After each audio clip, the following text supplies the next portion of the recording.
The Z to Z Podcast.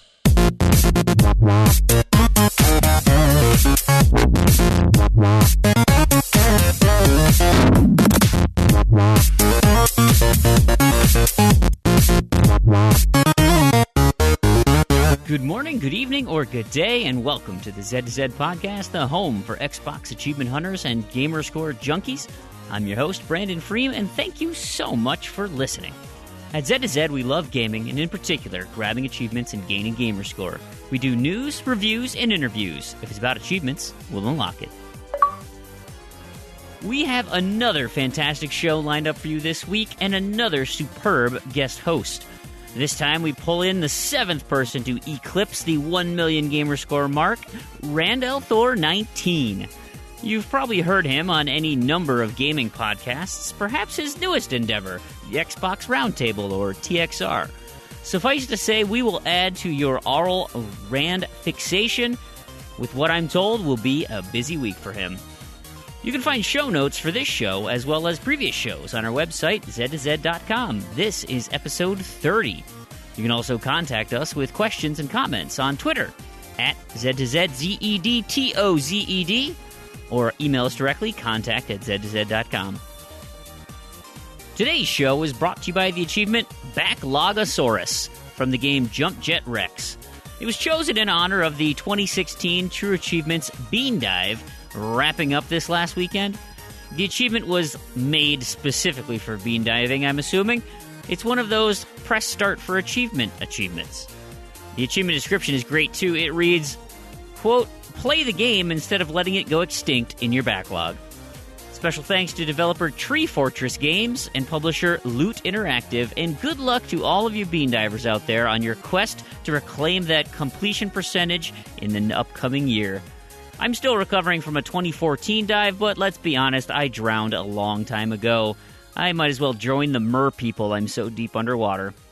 But if you, our fantastic listeners, have a suggestion for an achievement sponsor, let us know. You can contact us via Facebook, Twitter, of course, at Z2ZZEDTOZED, email contact@z2z.com, or you could even put it in a podcast review post. So, I mentioned the guest. Let's lead in with my other co-host, the good old trusty Crandy. How are you doing tonight, sir? I'm doing all right. This is my last episode from California. The last West Coast podcast. Fantastic. Well, you know what? And you had asked about moving the time earlier. Can you get my kids to go to bed earlier? That's going to be the we'll big question. You always stay up late anyway, so you'll be fine. Yeah, we'll just see. We'll just burn the midnight oil. If it gets to like 3 a.m., then it might be a little tough, but we'll see. Nice. We'll figure it out. Awesome. You have a mug this evening? Do you have a California mug to commemorate your... I don't. I have a California mug, but it's in Canada. That's a terrible place for it. I have a kind of a fancy glass David's tea mug. Quite like that one. It's very small, though, so I'll need to refill it. It's a good one. Awesome. Well, let's. We also have our additional co-host today, very special guest joining the Z2Z podcast, the seventh gamer to reach the 1 million gamerscore mark, and he did it in spectacular fashion. He has the fifth highest TA score sitting there. He's a podcast and gaming extraordinaire, the one and only Randall Thor 19. How are you doing tonight, sir? That intro, man. Gaming extraordinaire, huh? And podcast extraordinaire. Well, can you argue? High praise. I like doing podcasts. I don't know if I'm extraordinaire, but thanks for having me on. I listen quite often to the show, especially when I'm doing stuff on my computer. Wonderful. I appreciate that. I'm still an achievement hunter at heart, and there's not really many podcasts that delve into that topic, so I do like to listen. We do our best. I wish I could put up more score to have more to talk about, but that's why I lean on the community to help me out. It's just fun to talk. It's fun to talk about video games. Yes, it is. It's one of the best things to do. Like, I love talking video games with anybody. That's why I do a lot of podcasts. I party jump. You can ask my friends. Sometimes I crash parties. You just up and leave. Yep. See ya. Later. That's awesome. All right. Well, before we get into kind of a little interview thing, I got just a couple of things I want to touch on. Video game related, but non-achievement related. Pokemon Go has taken the world by storm. Have you guys downloaded this on your phone yet? No. Does it have achievements? It does not. Then I don't care. But you're collecting Pokemon. Like there's can't wait individual to, achievements in getting each one. I'm gonna go walk around. I have a big walking route that I do around San Francisco, and I'm gonna do that one more time before I move. It's 25 miles or something. I just can't wait to watch people jumping into the street, just doing stupid things. I'm sure I'm going to see so many. The problem, okay, this is terrible, but I usually got my GPS on when I'm driving because I have a pretty long commute, and so I want to try to avoid traffic. And so sometimes I'll flip it over to the Pokemon Go app, and I'll try to irresponsible catch Rattatas on the side of the road. If or if I'm sitting at a stoplight or something, I'll be like, oh, who's around here? Oh, is that a Pidgeot over there? Oh, let's just throw a Pokeball at it. No, it's so. The thing is people are going above and beyond here, but there's a funny article out there. The Australian Police Department has gold. Yeah, they have one of their location is a Pokestop. So these Pokestops are landmarks, and there's some really obscure landmarks. It's so bizarre. In my neighborhood, right, we've got this. It's a budding residential community, and along our main drive there is a thin gardened median, right, and it's just got trees and bushes and crap or whatever. And the city's commissioned whoever to make these dumb bronze statues, right? They're these little kids playing, one's a couple kids on a log, one's kids playing on a swing set or something. They're dumb. Every one of those is a Pokestop. I don't know how Niantic got, how they get this information, but all of those count as a Pokestop, and you can go and then you spin this little disc and you get Pokeballs and eggs out of the thing. And so people are going to these locations because you get loot in the game. Well, these people are going to the police station and they feel obligated to go into the police station. The radius on this thing is if I'm in my house, I can go to my neighbor's 2 houses down. That's still my radius of catching, so you've got 80 feet. Right, you don't have to be in the police station, but anyway. Yeah, but you need that authentic experience. You can take the picture in the police station anyway. So they, the Australian police station posted on Facebook, and this is their comment. They said, for those budding Pokemon trainers out there using Pokemon Go, whilst the Darwin police station may feature as a Pokestop, please be advised that you don't actually have to step inside in order to gain the Pokeballs. It's also a good idea to look up away from your phone and always look both ways before crossing the street. That Sandshrew isn't going anywhere fast. Stay safe and catch them all. I thought that was a funny response from the Australian Police Department. I have also seen now on Reddit a not so pleasant response where I don't know which location this is. Oh, it's a Dairy Queen. It says a sign simply, Pokemon are for paying customers only. So I assume this Dairy Queen is a Pokestop, and they're sick of people coming in, not ordering a dilly bar, and just walking in with their phone and then leaving.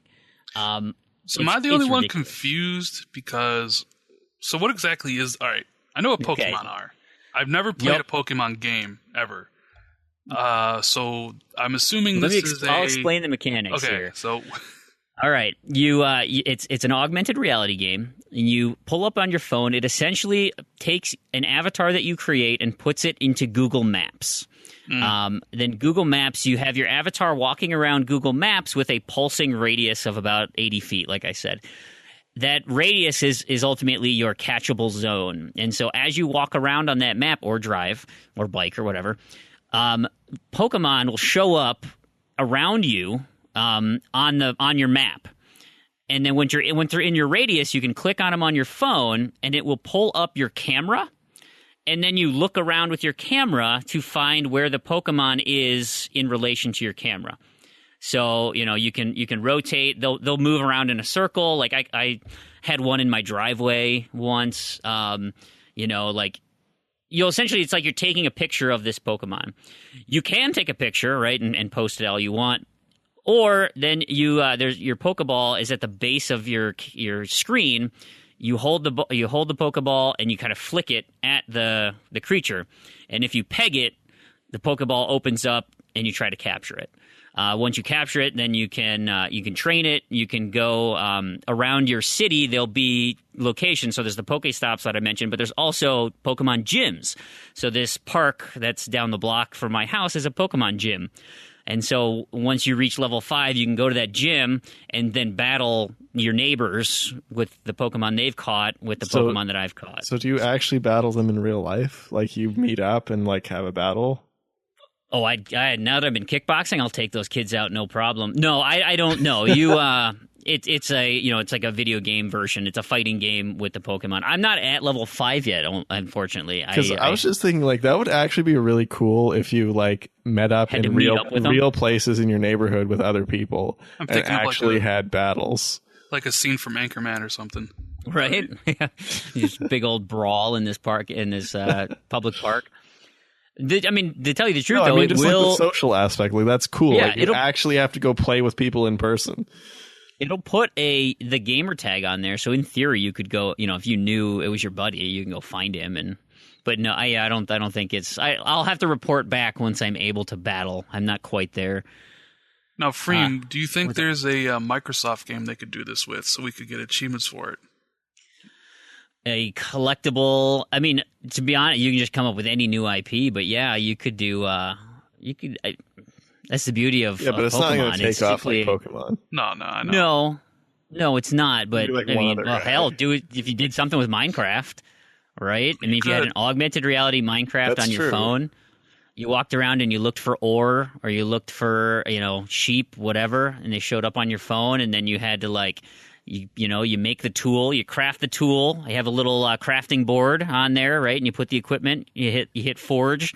Then you have that, and you can go. If you find a sheep in your area, you can go shear it, make those, and then you get your phone's vibrating. Oh, there's a creeper near you. Look out! Where is he? Yeah, see, Microsoft should hire you. You got the next big Minecraft idea.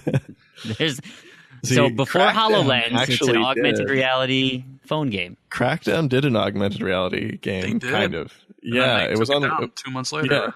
Yeah. Oh yeah, it was like I didn't even play. It was because I got a Windows phone fairly early on, but it was down even when I got my first one. So I had a Windows phone for 3 years, so I can get achievements on the go, because everybody loves achievements on the go, right? Oh, absolutely. I recently got rid of it, and I'm on the Android train, and I'm just like, oh my god, what have I been missing my whole life? Exactly. See, that's why my Windows phone never has a SIM card in it. It's just an extra phone. Like I just have, you get them on Black Friday for like $30, no contract. My one buddy, DOA, is really upset that I switched. Because it was me and him on the Windows train. Like, we were the only ones. Everybody else has, like, iPhones. And You're just trying to keep it afloat? They're just not good. They're simply just not good. Nope. No, I can't wait till they start porting more of their IPs over to Android and iPhones. I like the Android achievements on those. Yeah. I hate the Google Play achievements, though. That's just garbage. Now that games are games are games. 1,000 points for each one of those. Now we're talking. So. Speaking of games are games are games, it is the Ultimate Game Sale week. Did you guys partake? Did you guys buy anything? Lame? You're not happy with them? I own every game in the sale. You've got it all? Yeah. I actually bought one game. Oh, what'd you buy? I bought that weird, obscure arcade game that's never been on sale that was like $1.50. I have no idea which one was that. I don't know. It was like some RPG game that takes like 8 hours to complete or something. Is it on the 360? Yeah. Oh, okay. Yeah, I think it was a 200-pointer even. It's old. 200 points. Yeah, but it's an arcade game for like $1.50. I mean, true. I just get it to have it, and then if I might. Sometimes I dig into my arcade games and just pick one and just play it. It's not true. I actually don't own one game in the sale. I'm strictly just talking Xbox stuff, Xbox One stuff. 360 I've left behind. I don't care. Yeah, it's gone. I don't own Just Cause 3. And I thought about buying it, but then I looked at my backlog, and I'm just like, there's no room. I need this game. I don't know. I feel like a lot of the stuff, like the sales, the reductions aren't big enough that it's like so much cheaper than just buying a disc that it's like worth it. I'm all digital. Yeah, digital's the way to go. I have last time I looked, I counted my ready to install. I have 5 terabyte, well, 2 hard drives. One's 1 terabyte, one's 4 terabytes. I I have 90 games installed, and then 340 waiting to be installed, and those all digital. Yeah, see, I'm strong on the physical, keep the physical alive thing. Big collector guy. Yeah, it's always fun to just fill up your house with useless garbage. Yeah, it is. It's great. Well, I've actually just been cleaning my entire collection. That's because you had to pack it up, right? I know. It's because I'm kind of a hypocrite because I went and bought 2 physical copies this week. They happened to be on sale, and so I got cheaper. Yeah, they were. It was Assassin's Creed Syndicate and Final Fantasy Type 0. They were like, you can sell them. Yeah, they were like $15 or something. Type 0. Oh.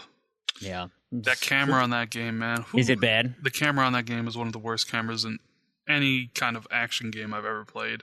Was it like N64 era bad? It's really bad. Like, I kind of had to turn down how fast to turn because I would get headaches. How bad it was. Like, it's pretty bad. Although you don't have to play that game. It's a pretty easy 1,000. Not very good, but still. Are you gonna? That's the one that has like 4 versions, right? It's got 4 no, versions. just do the US version. I'm not. I have no interest in stacking. I just want the experience. Now that they're gravitating toward that more action combat. I hear this one's a little easier to get into, not quite as in depth. It actually has a cool glitch where you can max out your characters before you even really get started. I like that. Yeah, there's this way it was kind of easier. Well, it makes the game easier because you can basically start like with 2 or as many characters, however long you want to do the glitch. You basically like go practice and you get the stats, and then like you go offline.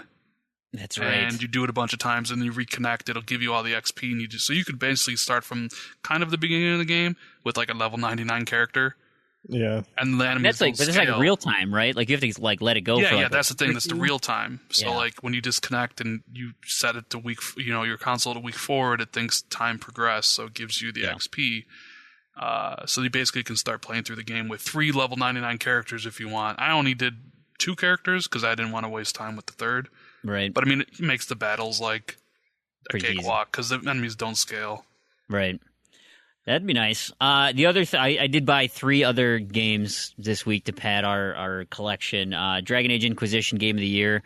Still didn't have that at $16. That was pretty easy. Of course, I don't know when I'm going to find 120 hours to play it, but that's a problem for a different day. I've been playing Mighty Number 9, and so I'm like, man, I got to go back and get Mega Man Legacy Collection. Play those old school Mega Mans. Show my son like. You think this is how video games were. Let's go way back to where we had passcodes. I still haven't played any Mega Man. Oh, they were fun. Mega Man 2. I have 9 and 10. I haven't played 2. 2's my jam as well. 2's got the best intro music to any game ever. No, I got 9 and 10, not 2. I think 3 was the last one I ever played. Then again, I moved from Nintendo. Like, my history's been like Nintendo, like the NES, and then Genesis, then PlayStation. Right. So, I didn't really do any of the Mega Mans after Genesis. 3. But it was Genesis is a really good system. It's like way before my time, but I went back and got a lot of the stuff for it that was good. I still have it. I think I still have them. I think it was meant at my parents' house, but technically local. I also got the Flame in the Flood. It's a good game. Which I'm excited about. That one looked if you're into the whole survival crafting thing, you'll love it. If you're not, you're probably going to hate it. Uh-oh. But it's well produced. It looks really well. The soundtrack's amazing. Yeah, I hear the music's good. That's the problem I have with that game was I don't like the genre it's in. Same thing with We Happy Few. Everybody's loves We Happy Few, but most people don't know it's a crafting survival type of game, like similar to Ark. And it's just like, they're trying to sell you the I was thinking it was going to be like BioShock. Well, that's the thing. Because BioShock has a little bit of that, but not... But BioShock is strictly, yes, it has crafting, but it is, at its core, a first-person shooter. Oh, yeah, absolutely. Especially a linear, more, still linear, but open in a way, because it has areas. Yeah, no, it's really, particularly BioShock 2 was really linear because you couldn't even go back. Yeah, We Happy Few is, because I played it at E3, and I was like you, I thought, it's BioShock. Like that trailer, that beautiful trailer, that great trailer they show. Trailer. And then I played it, and I'm like, wait a minute. Why do I have to craft stuff? So are you saying they use the Lie engine? Uh-oh. The Lie engine. It's a lot like Ark and Subnautica and games like that, where it's all about survival. It's all about crafting things in the world. It's a procedurally generated game. Oh, because I was hoping it'd be really kind of atmospheric and story driven, and that's what I really liked. That's what I really liked about BioShock was just how just the atmosphere and the story just pulled you in, and the gameplay didn't matter. Like that was my thing with BioShock is like BioShock's gameplay is not bad. It's not really spectacular. It certainly doesn't shine. Yeah. No, it's enough to tell the story, basically. Well, the story is why you're playing BioShock. Oh, right? Totally. The story and the setting and the atmosphere the game presents, not like the great combat, because the combat, I mean, like you guys said, it's passable. Do it better. Yeah. Well, that's why I hated in BioShock Infinite, the Clash in the Clouds. It's like, BioShock Infinite's the same thing. It's a story game. You're not playing it for the gameplay. You're playing it for the story. Yeah. The gameplay is enough to get by without being terrible, and then the rest is the story and the atmosphere. So, hey guys, let's make a DLC that is just combat, and that's it. And then we're going to add all these challenges you have to do on top of surviving. That'll be fun. I didn't do that DLC. I did the other two because that's what I wanted. I wanted a story-driven DLC. My thing was, so you played Burial at Sea. Yes, I did. 1 and 2. Somebody else has played Burial at Sea. I've been trying to find somebody to talk about Burial at Sea. I thought more people would have played Burial at Sea. I know. It was so good. I'll get there. It was good. Like that way to end the series was just the best piece of DLC I probably ever played. There's no way they could have done it better. At the same token, though, even though it was the best, it kind of... What's the word I'm looking for? Because I actually talked about this when it came out. I didn't like how they tied everything together, though. I loved that. You wanted a little bit of a loose thread, or is that what you're... I wanted BioShock Infinite to be a standalone type of thing, but it's... Judging by the end of the DLC, it's not standalone. No. Sure. Well, my interpretation of the end of the DLC was that's it. That's the end of BioShock. That's the end of the series. It'll never... They're doing a fourth one. Oh, of course they will, but it probably won't be... I don't know. I guess it could be canon, but it's like I feel like you can't make just something do else. What Gears did, and you make it 25 years later, or you pick a distant time period. That doesn't work if in the story. Like that's the thing. The way they tied the story up, like you can't. It's like a circle essentially. Yeah. They closed the loop. They closed the loop, and they closed all the other potential open loops that Infinite opened. So it was too perfect, is what you're saying. It was so good. And that's why I was so happy, because I was like, now they can't ruin it. Now they can't ruin that great story when Irrational leaves. Like, that was my thing. Infinite and the DLC was like, I liked Infinite because it was based in the universe, but it wasn't beholden to the first two games. Like, it was a separate entity, but then the DLC came out and it was like, I don't want to spoil anything, but like the other games couldn't have happened if BioShock Infinite didn't happen, essentially. Yeah. I see. I really like that. I thought they did it in such a way that was just like it wasn't so like overdone or such a stretch that it felt like they were just really scraping for something to tie them together, but almost like they had planned it that way the whole time. I felt like they retconned that one character though. Like they took all the messages they got about the Daisy character. You know what I'm talking about? Daisy. The leader of the revolution. Oh yeah, like you know how in the game she is about to kill like a kid, right? Yeah. And Elizabeth like stops her, and there was they got a lot of hate for that. And then retroactively in the DLC, they kind of like, yeah, and it was very minor in the DLC too. It was kind of just explained away, but I thought they kind of did that because they got a lot of hate on Twitter and and places like that. See, I didn't know that background with the kind of criticism on Twitter about that. Hey, people like to complain. Yeah, they do. All right, well, let's just tie this last little bit up. Two things Terrigan added was Gemini Heroes Reborn, and then he bought the Watch Dogs Complete Edition because he wanted the DLC on sale. He was sick of not having it, and he would offset the cost by selling his physical copy.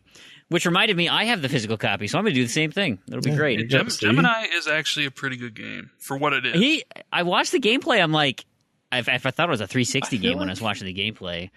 But why do I not know what that game is? Neat. It's it's a first-person game, and you use your telekinetic.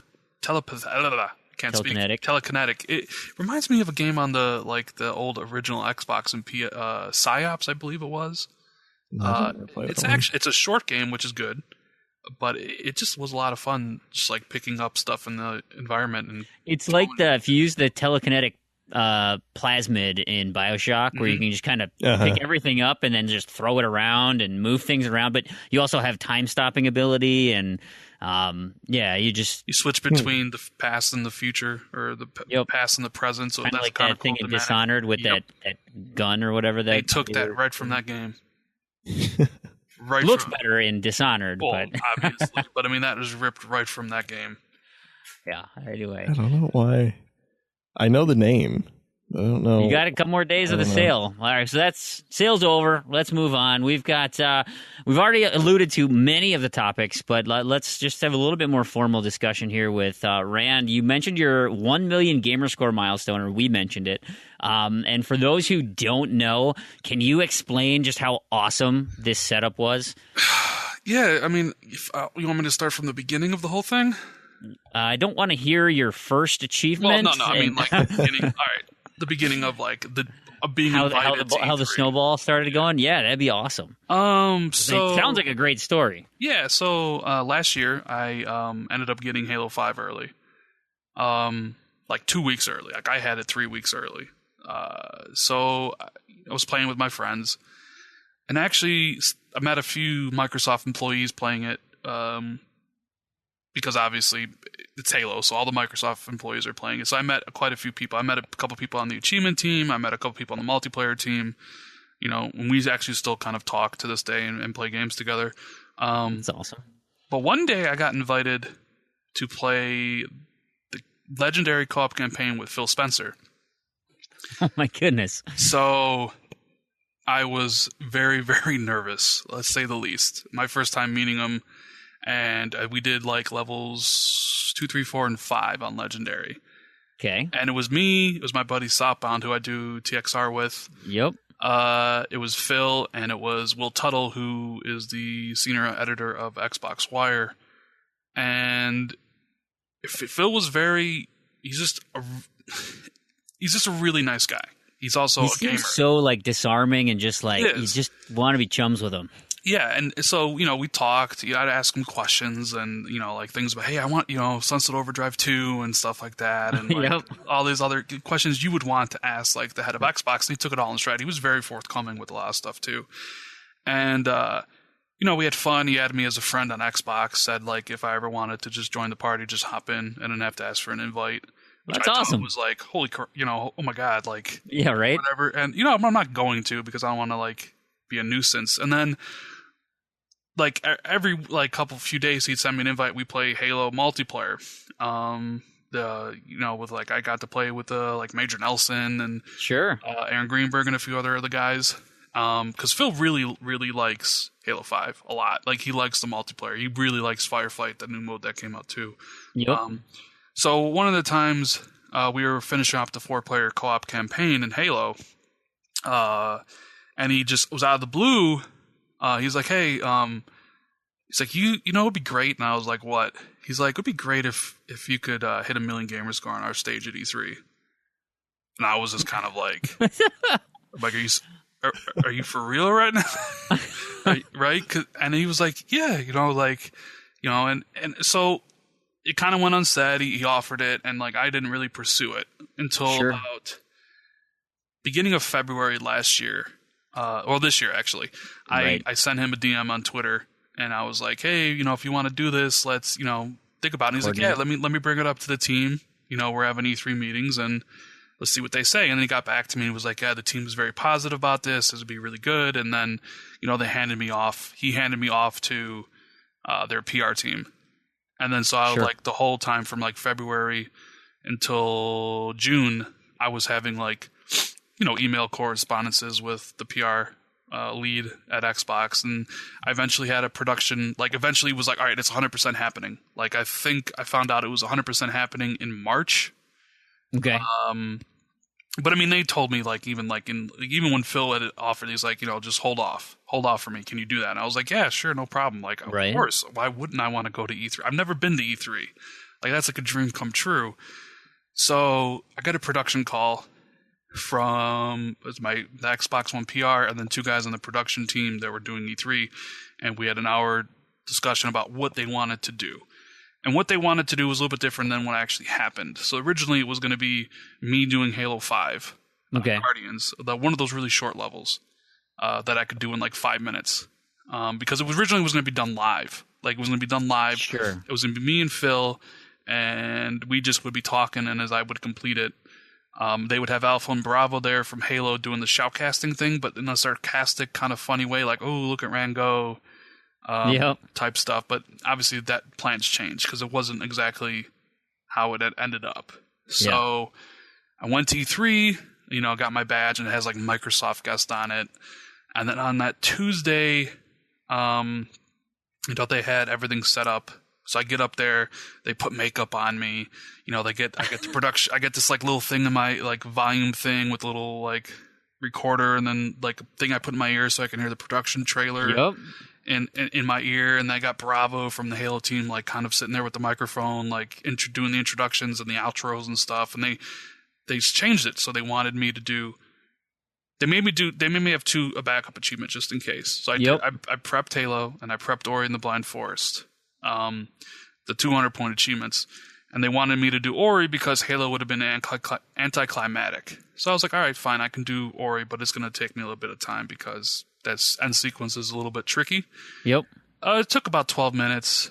I eventually beat it, and everybody's all congratulating me and stuff. And then eventually, what I was looking forward to the most was like the live interview segment with Phil, because like I don't like really like the name drop or whatever, but like I actually play with Phil quite often. Even with some of the higher Xbox execs. So like I also play with Mike Ybarra like a couple times a week. So like I was looking forward to like sitting down with Phil and like just talking to him like we normally talk on like Xbox Live. And they were like, no, like we ran out of time. It's very constrained. So what you're going to do is you're going to go up there. You're not going to be mic'd. You're just going to go up there. You're going to shake Phil's hand. You're going to just look at Phil. Don't look at the camera ever. And just do that. I was kind of disappointed in that regard. What I had built up in my head was, better than what actually happened. But I'm still grateful. Like it was an amazing experience being able to go to E3, being at the, the conference. The roof blew off when Scorpio was announced. Right. Being able to meet for real, like I met like Rod Ferguson and Aaron Greenberg and Phil and Mike and all those guys at that showcase event Monday night. And then being on the show floor at E3, like seeing all the games, like living the dream, something that I never thought would happen, like being there. And then like being on like TV essentially. Like that sounds awesome. It was crazy, dude. Like it was like when I came home, I had like 300 messages. 300 messages. It was just ridiculous, and it was 99% like very, very nice stuff. For sure. There's one or two. I mean, did a lot of those people know this was going on? Did you let them know beforehand? Hey, I'm going to E3. Something might happen. I mean, they had to look at your gamer score. Well, yeah. I mean, my close friends knew what was happening. And I even think someone like Terragon, who looks at the leaderboard, he probably was like wondering like what the heck is going on. Like Rand's only putting up 2,000 points a month. We did talk about it for sure. I mean, it was like, he kind of slowed up, not quite sure what's going on there. My goal was always like, hey, I want to be in the top 5, right? Gamer score. Like, I think that would be cool. Top 5 is pretty prestigious if you want to like use that word. I never really wanted to be number 1 ever. Like that, I don't have the time. I don't have the money. It's a lot of pressure too. It is. Because look at like right now, Stallion and Smirnoff, they're 10K apart. I mean, I know Stallion wants to get to 2 million at some point, but like there's a lot of pressure, like being number one, and then Smirnoff chasing him, and then Celtic Force like kind of on the outside looking in, like probably wanting it too. Like I'm glad that weight is off my shoulders. Like I don't need that anymore. And like you guys said, like you had Redemption on, and I've talked to him a few times. He's a nice guy. Like I have no ill will. Like he did what he did, and he passed me up. I don't care. Like congrats to him. Yeah. I don't like the other guy that passed me up though. I would probably swear and curse at that guy because I hate that guy.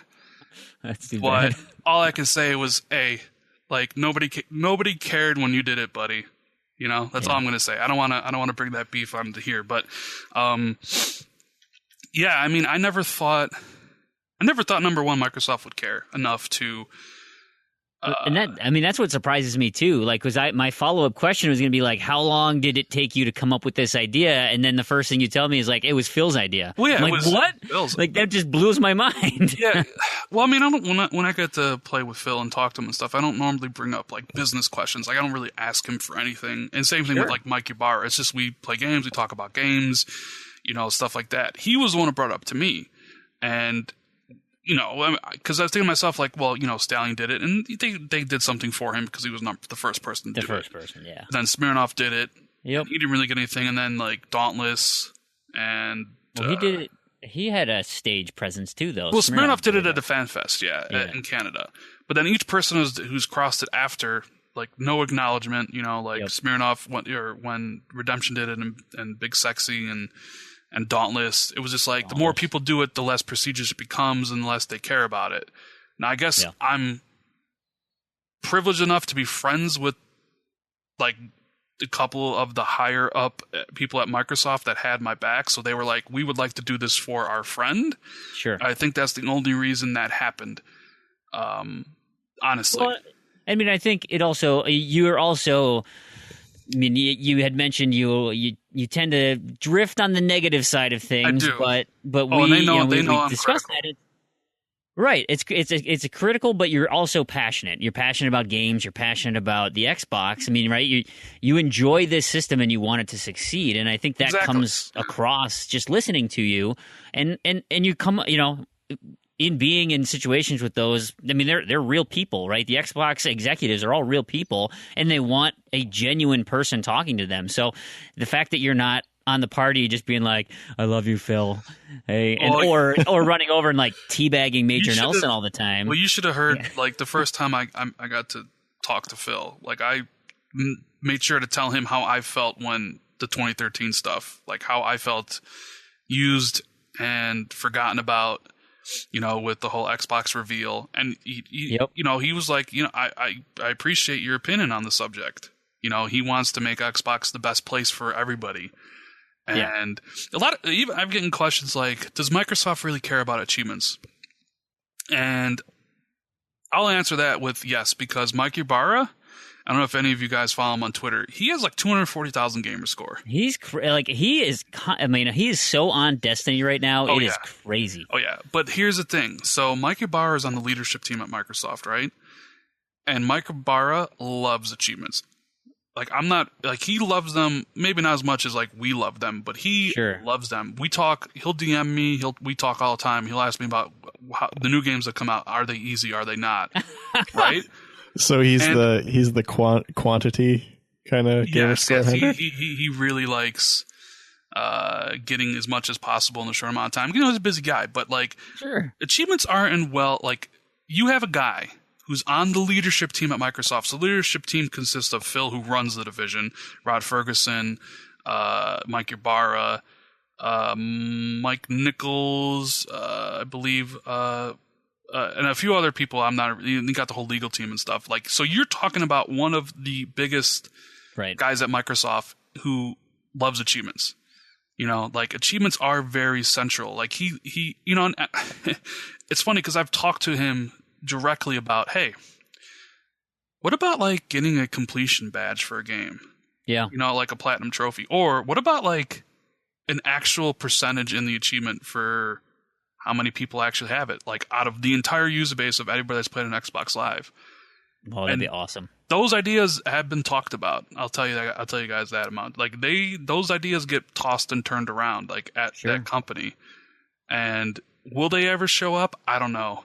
I know the percentage one was in there at one point, and they removed it. I mean, you got to think like, take a game like Trials, for instance, right? Where you've got your friends list, and up on the top of the screen is, hey, you're in 7th place right now, and your buddy Randall Thor right there, he's in 6th. You just got to beat him. He's right there, and like it's this just in your face, like, oh man, if I just try a little bit harder, like I can pass him, I can do that, and to see that on every single achievement that pops. Mm-hmm. Like comparing your friends, comparing stuff like that. I mean, it's a driver for all these games. And it helps move the needle. And even if you don't care about achievements, all of a sudden it's like, whoa, man, Johnny from down the street's got that one? Man, I hate that jerk. I got to go beat him. Well, it's also like TA, but on the ultimate level, like TA, right, the global level. Well, I mean, you look at like Steam. I mean, Steam does that. Mm-hmm, they do. I don't know why Microsoft doesn't. Like, I hope they do. I know they're always. My only problem with it when you have the global thing is just like, because Microsoft's enforcement of like banning people obviously isn't as on as TA, so you're gonna have kind of like a disproportionately high number of unlocks on things like Graw, for example. They're like the ones that people cheat all the time and they don't get reset. But I mean, just because of that, it doesn't mean it's a bad idea or anything. Like, it's still interesting to know. They still reset people. I know they still reset people. They may not. They definitely do. And as far as I know, you can't cheat Gamerscore and achievements on the one yet. I haven't heard of anything, at least. That's one of the reasons why they kept the save like in the cloud and on the system. Like, you can't move the save. Period. Yeah, that's one of I kind of figured that they kept it there. But I mean, that being said, like, let's say it does go to a global system like that, then communities like TrueAchievements.com, they would essentially be the enforcement team, right? It's like, okay, well, we'll have our own little community, and this, we're going to treat this as really prestigious, and we've got to filter through then all the garbage that's out there, and be the voice of the achievement hunting community. Thank you, Xbox, for giving us the huge numbers of everybody. But hey, this is a community that's hunting, and we got to make sure that the people who are representative aren't a bunch of cheaters and stuff. And I think that kind of is how it is too. It's like you see people that get banned from TA and like start a new tag because they want to be part of that actual kind of moderated competition that's ongoing. Like, that's... Well, people cheated because they want to be on the leaderboards. Like, when my gamer card was around, people cheated because they wanted to see their names on that thing. And they wanted to be number one. I think I've mentioned this before in other podcasts, but I feel like we were kind of what's the word I'm looking for? We could have seen something special, like where if nobody cheated, how many people would have actually strived to be number one, right? To hit that million first. Because when they got rid of all the cheaters, it was essentially Stallion and Smirnoff and a couple other people, but they were kind of far apart. Imagine if like nobody cheated. How many people would have stayed the course? Right, you're right. You had a bigger race. Yeah, it would have been like bigger news. You'd have like maybe 10 people all vying for that one thing, and I think we kind of lost out on that. And when you get that kind of excessive cheating, it's like, well, what's the point? Exactly. And that's kind of what I feel like about Steam. Is it's so easy to cheat achievements on Steam, even on PlayStation. It's very easy to do that too. And they and that's why Sony doesn't care. Well, and Steam, like, nobody cares at all. And like, you see these achievements on Steam that are like play for like 100,000 hours, and there's like 5% of people have unlocked it. It's like, that's why 5% of people have cheated. Is what you mean. That's why I wanted to say, like, I know everybody listening to this is an achievement hunter. Like, Microsoft cares about achievements. You have a guy in the leadership team who loves them, and they're trying to make it better. And I really do think Microsoft does it best, though. Like, hands down. They were the first to do it, and they did it way better than anybody else did. And that's the only reason I stuck with it. Like, it's because everything's so standardized. Like, you have the standardized number. You have kind of it's not so standard anymore with the number of achievements, but like generally it was like, okay, you normally have 50 achievements for 1,000 gamer score or 12 achievements for 200, and that's everything. Everything is like that.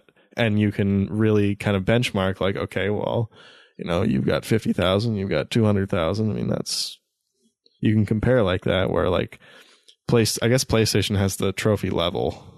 Right. The only thing I would want out of the PlayStation side is completed game, kind of like platinum.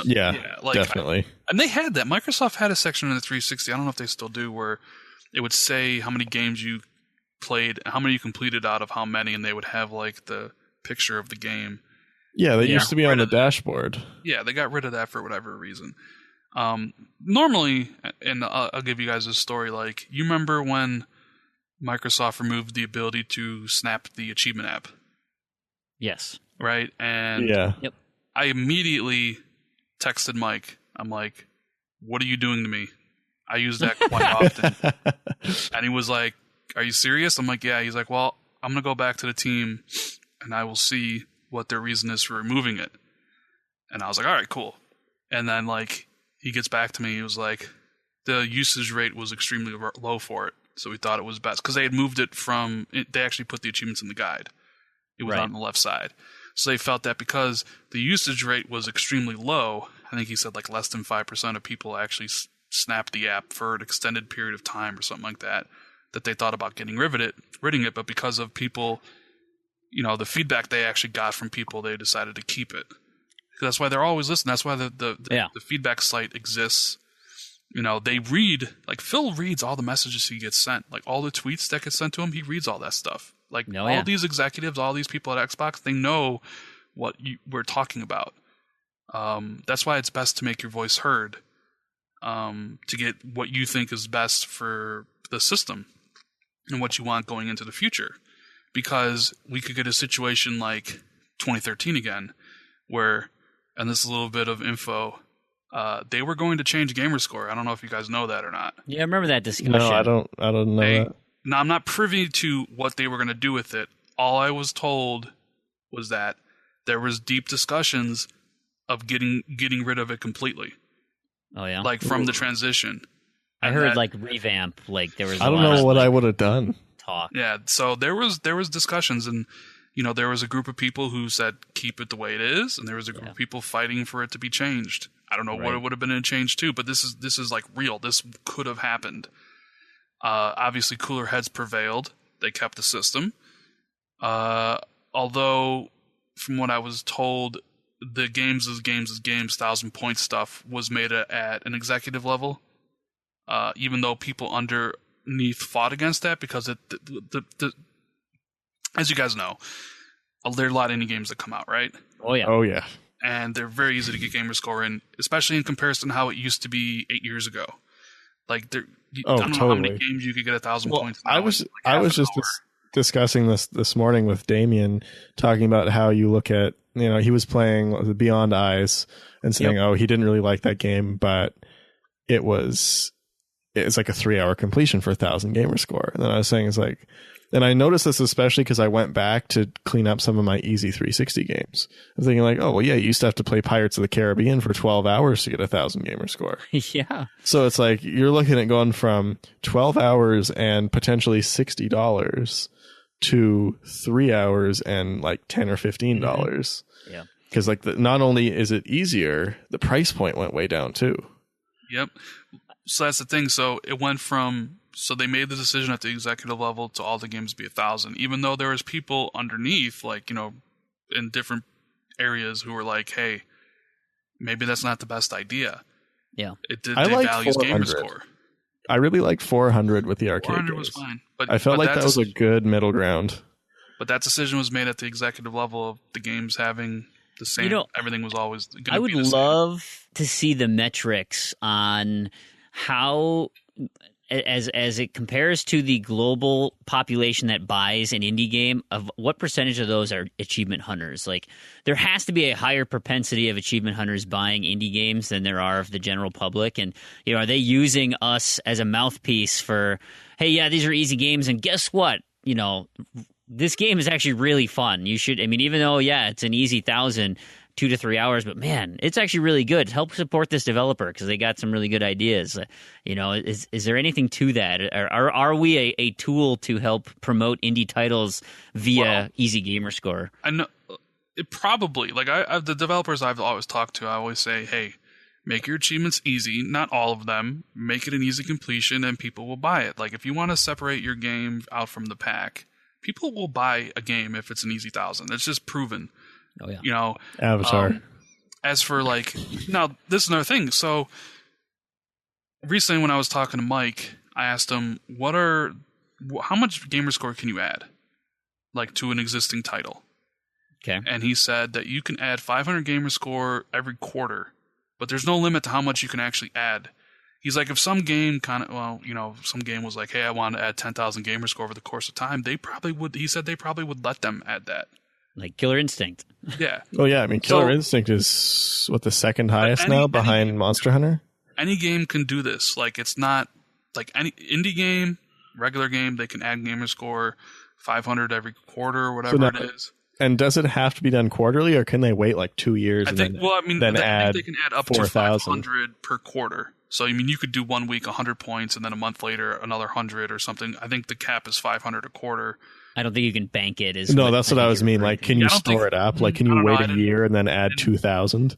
I didn't ask him that, but we were talking because there could be a game out there that somebody makes an event around. Like, hey, wouldn't it be cool if every Friday this game released 2 achievements every Friday and they made it an event? Like, be pretty cool. That would be cool. Magic the Gathering, right? They have Friday Night Magic. Yeah, I mean, but nobody does it, and nobody really adds title updates are very few, far between. Most of the achievements you still get are still based on the 360 idea of we're going to add achievements, but it's paid DLC. I think, what was it? Crimson Dragon, I think, added a few, kind of in not all at once, too. There are some games that add them for free, but most games don't. I don't get it. Like, it's like it's something there to keep your game from being played. More people to play. And the people game, will buy it again. And especially if it's a multiplayer game. I mean, you get people talking about it again every quarter or every 6 months or something. It's like Halo 5. They just added new achievements finally, right? Yeah. And they just talked about how like Halo 5 has the best retention for the series in multiplayer since Halo 3, and they just gave the game away for free, and it's always in the news now. And like it's because Halo 3 kept adding content for a long time. So I think what it is I think there you get the cycle. They release the game, they release the DLC, and then all the people working on that game then move on to the next one. Nobody's working on the previous game. So even with indie devs, that's why I don't think they add a lot of achievements to their games over a period of time. Sure. Which is a shame. Because, like you said, I mean, if you go by TA, that TA has 300,000 people on it. You would assume if you're an achievement hunter, like you're on that website, right? Anyone who takes it seriously, I would assume anybody who takes it unless you've been banned or something. But so that's a pretty small amount of people. I think TA is probably a good estimation of like the true achievement community as a whole. Probably a pretty good representation of it, right? Yeah, I would think so. So you're looking at 300,000 people out of how many they sold? 22 million Xboxes? 22 million. It was like 30 million or something. I don't think it's up to 30. I don't think we're there yet. Okay. But I think indie games, though, I don't think indie games have the reach to get to those 25 million, right? I think the indie games... No way. Yeah. Because, like, from what I understand, like Sunset Overdrive, even though it's a great game, when they offered it for free, I think it barely crossed crossed a million downloads. I mean, there's not... It was a tough time of year to launch a new IP. It was, but I'm talking about when it was free, for that month when it was free in April. As part of Games with Gold. Yeah. Like, because for whatever reason, there's 22 million people on Xbox Live, and maybe say half gold or whatever is like 10 million, 11 million. Like, most of those games with gold games, they don't get over 1 million downloads. Well, and that's I don't get. Like, why don't you just click on add to your library? It's free. I was just listening to a radio show this last week, and some guy, he was mentioning, oh yeah, that's a really fun game, and he said, oh well, hurry up and quick, get on your Xbox and download it. You'll get it for free. He's like, oh yeah, I should do that. I'm like, how do you not just do that every month? They're literally giving you games. Yeah. Well, most people don't get on like we do. We play every day, and they're not in tune with what's going on like we are. But I mean, they really advertise Games with Gold, though. They're like, hey, free games right there on your dashboard. But yeah, I don't know. Like, I want like the Xbox to do better and all these things. I want like so we can get more games and developers can keep on making games. It's just frustrating when you know that Microsoft is letting them do these things if they wanted to, but nobody's taking advantage of it. Well, and the thing is, too, is I bet nobody knows that because no one does it. Yeah, I mean, that very well could be the case. And Microsoft doesn't really do it with their own games, to be honest with you. No. Halo just added 5 new achievements that are really easy, and it took them, 9 months to do it? Well, I mean, it really is like... It's the same pattern with Microsoft as you develop it and then you abandon it. And I don't know. Is it abandoned or are they still in the mindset of, man, updating titles, it's expensive, it takes a lot of time, it's really annoying. Like, but I mean, not quite to that. That's still abandoning it, though, isn't it? Like, if you're not willing to put in any resources, I mean, it's pretty much abandoned. Well, if you've moved on to your next project, but if the barrier to entry was easier, and to just say, oh, hey, let's just have a live team. A 2-man live team dedicated to keeping the legs on this thing moving. We'll throw some achievements here every month, and we'll do like State of Decay, right? That's a great example. Their community, they're using the challenges to do it, but their community every month is coming out with a new challenge, and she is so interactive with her community and pushing those people to help create YouTube content and Twitch content that game continues to have legs, and the announcement of State of Decay 2 went bananas because, there's so many people who are still actively playing State of Decay 1. Yeah, and I don't know. I don't know if you listened to, I guess it was a couple of episodes ago when I was talking about how I was reading one of the guys from Limited Run Games talking to indie developers about doing a limited physical run. And how they would run into these devs all the time that were like, "Oh no, we released that 6 months ago. We're not doing anything with that anymore." Right. Like it doesn't even exist. Well, yeah, Microsoft also has like a minimum limit that they would print. That's why I think. This isn't with Xbox. They only do PlayStation games, but because PlayStation, the runs are really small. Like their runs are usually like 5,000 copies. Yeah, there's no like minimum with PlayStation like there is with Microsoft. Yeah. But yeah, and they said like all the time there would be this huge demand for these games, and they're talking like in the like 10,000 kind of like the interest to do a run of like 10,000 copies, so like way bigger than usual. And these devs would just be like, "No, we're done with that, and we don't do anything with it anymore. We don't support it. We don't talk about it. We don't sell it. It's gone." That's like kind of weird. Because I mean, I guess they sell it because it's still there, but it's like, why? Like, this is a huge opportunity to boost interest in sales in your game, and you just say, "No, we're not interested because it's 6 months old." Yeah, I mean, look at Killer Instinct. That game is constantly do and stuff. And tons of people playing it all the time. Yeah, 7 million people or whatever. But yeah, I guess not every game is the same, and like the dev process is different for everybody. But and I found it more interesting too. Is like these are like little studios that kind of like need all the support and money they can get, and you just like basically turn down this opportunity. I mean, I'm sure there's metrics on it where, the amount of money you're going to get from a game happens within 3 months of release, right? That's 80% of the money you're going to get. And then to go after that other 20%, that'll be the tail end of your cycle. Oh, yeah. So how much resources do you devote to getting that 20% versus going for that next 80 with a new game? But at the same time, those metrics are going to come from the same cycle that happens all the time where people just say, "Yeah, it's done. That's it." Oh yeah, no, I agree. Because when you stop printing a game after 6 months, I mean, obviously you're not going to sell it anymore. Yeah, absolutely. What about like someone making a game that is like the achievement game?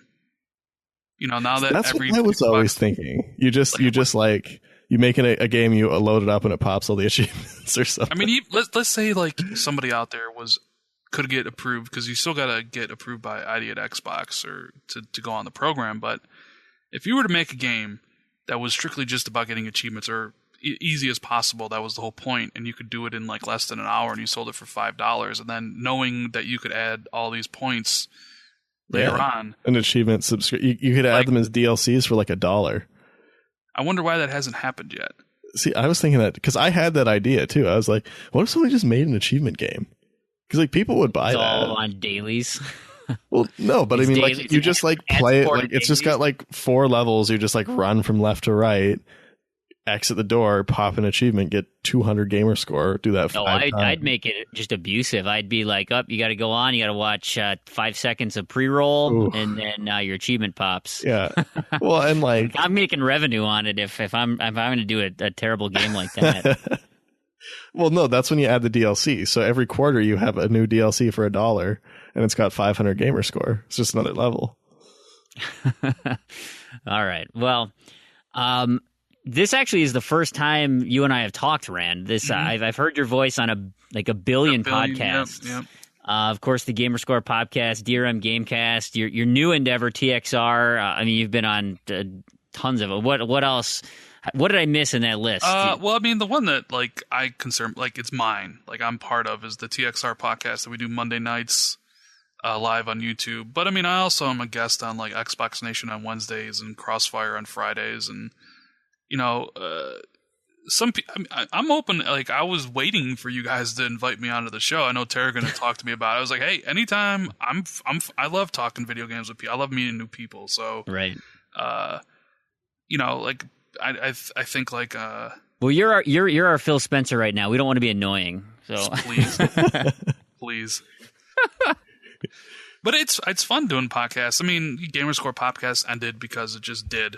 I'm kind of similar to the Achievement Hounds. Yeah, just got tough. Yeah, DRM life got in the way. DRM kind of similar. There was a fight in the group.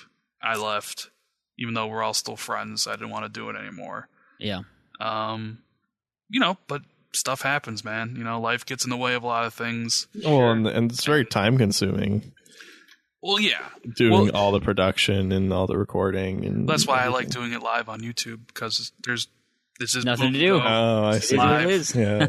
Broadcasted live. There's no edits. There's no cuts. It is Here what it is. Yeah, absolutely. So speaking of that current endeavor, how did you guys get that thing started? How'd that podcast get off the ground? Southbound claims he founded it. Is that true? That is true. It was his idea. Yes. Southbound and Tim Dog on Twitter, maybe one of the biggest Xbox fans you'll meet. They came to me with this idea of just doing a podcast on YouTube, because it kind of seems like the in thing to do these days. Sure. And I was like, sure. I kind of miss podcasting. I hadn't done it in a while. There's been a while removed from Gamerscore podcast and a while removed from DRM. So I was like, all right, let's do this. And then, you tried it out. You try to feel where everybody fits in. Like, where do I fit in? Where does South fit in? Where does Tim fit in? Where does, this guy fit in? Where does that guy fit in? And then eventually, because I wasn't the host originally, and then I was given the host. They wanted to see how I would do, and I'm the host now. Then he must have done well.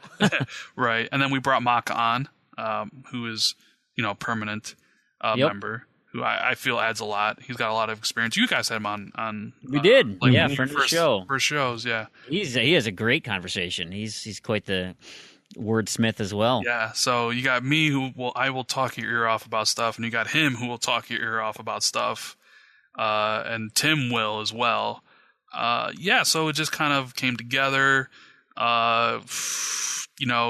wanted to be more just kind of about games, but Xbox centric. We didn't want to get into the console war, because there are a lot of podcasts out there who do console war type stuff, and who are fairly popular, but because it gets views, that's true. It's incendiary, right? So we wanted to be more. It's a debate that will never end. That's kind of my thing, and why I don't get into it. It's like whatever, right? But I mean, for them, it's about getting views and getting money and stuff like that, and whatever. But like, we wanted to just be like, what's happening in the world of video games that week, and if there's games out, we can review them, because I still like to play almost everything that comes out. At least I try to. Well, so you've had some pretty epic guests on your show, like Aaron Greenberg, Ryan McCaffrey, Christian Allen, tons of other developers, game personalities, Gareth Coker, Thomas Maylard, Martin Chalene. I mean, there's a whole ton of people. Like, how do you line these things up? Well, it's interesting because I know you guys had Sorrellin as well, and he's a really nice guy. He's super nice. I don't deal with any of that. So we Jeremy Downer, Lone Master Who, he's the one who sets up all the interviews with the industry professionals. So yeah, I mean, it's fun talking about like the game news and talking like, hey, this is what came out this week. This is, the games that came out, and, like, hey, what do I think of the game, like Inside or whatever. Yeah. But it's really cool to be able to interview people in the industry. Like, I was really special for us to interview Ryan McCaffrey because he's such like a visible member of the icon, gaming, right? Yeah, and and he's a really big Xbox fan, so it was nice to get a chance to talk to him. It was nice to get a chance to talk to Aaron Greenberg, who we're having on again on Wednesday, hopefully. So by the time this airs, which is Wednesday next week. So Wednesday. Yep.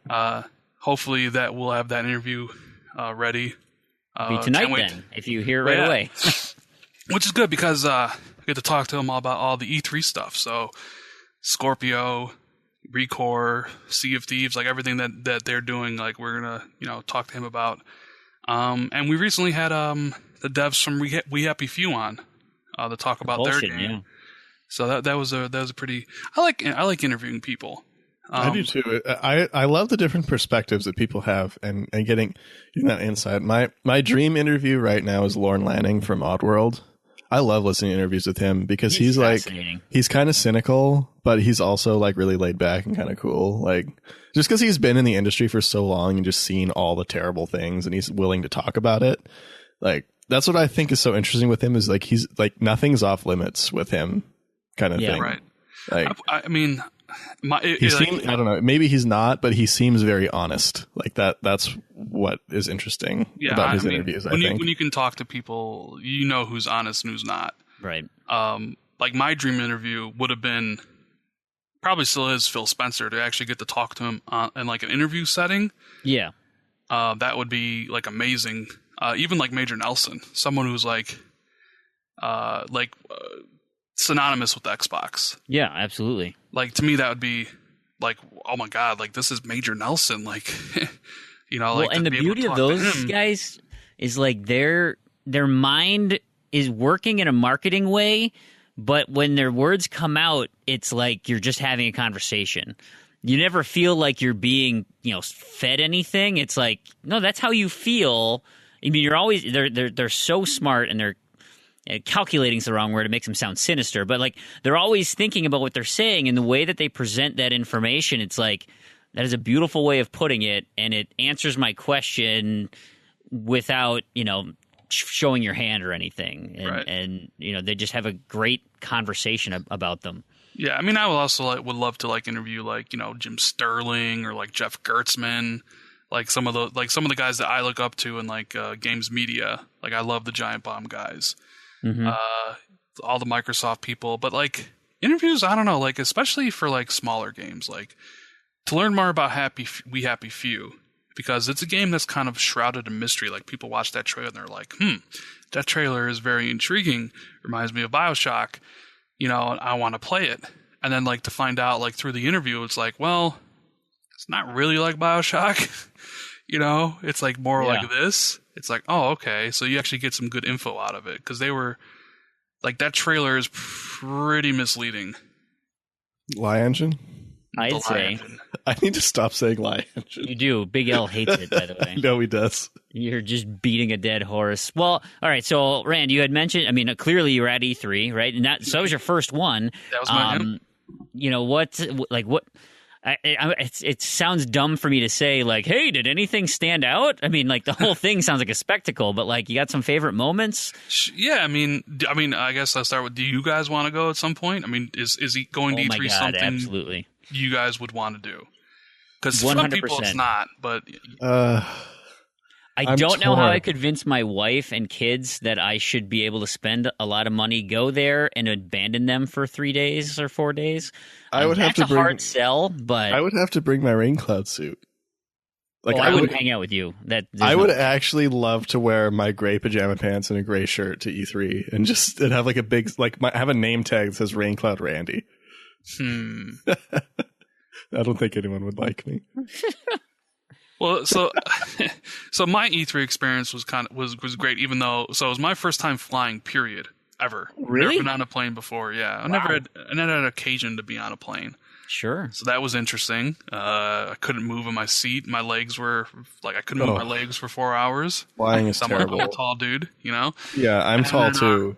It's terrible. But on the way home, I had the entire row to myself, so that was very nice. That's always I got nice. to spread out, and it was so good. But so I got there on Sunday, and I stayed with my buddy Southbound, so I didn't have to pay the ridiculous prices for hotels for like 4 days. It's like $1,400 or whatever it is.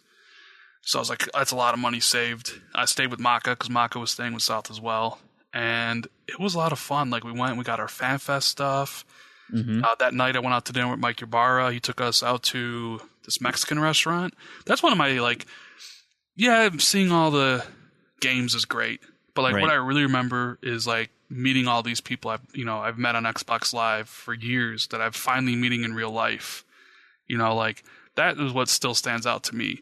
Like meeting Mike Ybarra and going out to dinner with him, meeting Phil, meeting all my TXR podcast buddies, like in real life and hanging out with them and having a good time. Right. That's what I remember. That sounds so funny. I love doing that. Terrigan's question to me was, hey, ask him how the whole Xbox Quick, obviously Mike Ybarra thing came about. It's like all of a sudden you're really good friends, and I'm just hearing you talk about it, and it's like you guys just like to hang out and play games, and you got this common interest, and so it just makes sense. Well, yeah. So I met Mike Ybarra through Phil. One day Phil invited us to play Rainbow Six, and the fifth was going to be Mike Ybarra, and then hey Rand, you might like this guy. He likes achievements. Yeah, well, Phil blames me for Mike's achievement addiction. So that's funny. So he was talking about getting achievements. I told him my help, so I wrote him up this fast way to get all these points he wanted for 200,000. I helped him boost a couple games. And then, we would talk DMs like, hey, what about this game? What about this game? And then we would play some. Like right now he's really into Destiny, so I play with him quite a bit. He's just a really nice guy. I mean, even Phil, I'm going to say all these guys, all these people I met from Xbox, they're all just really down-to-earth, nice people, That's awesome. And I can't say for the Sony people. I hear the Sony people aren't really engaging with their fans, but the Xbox people really are. So, going out to dinner with Mike was great experience. And then I went out to dinner, went out to drinks after that with the Xbox accessories team, with David Preen, who built the Xbox Elite controller, James Shields, who they're doing the Xbox Lab stuff with the controller. So Matt Kesslering, who runs the third party business, who they do all the headset stuff and whatnot. So that was really fun going out to have drinks with them.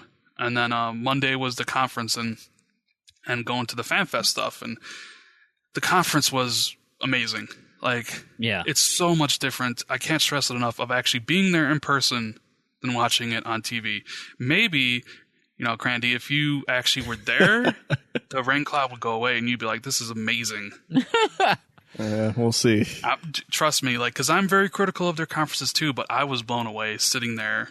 Actually, I wouldn't have to, I have gray shorts too. I wouldn't have to wear pajamas as much as I love to wear pajamas all day. Yeah. It's kind of unacceptable to go out in public.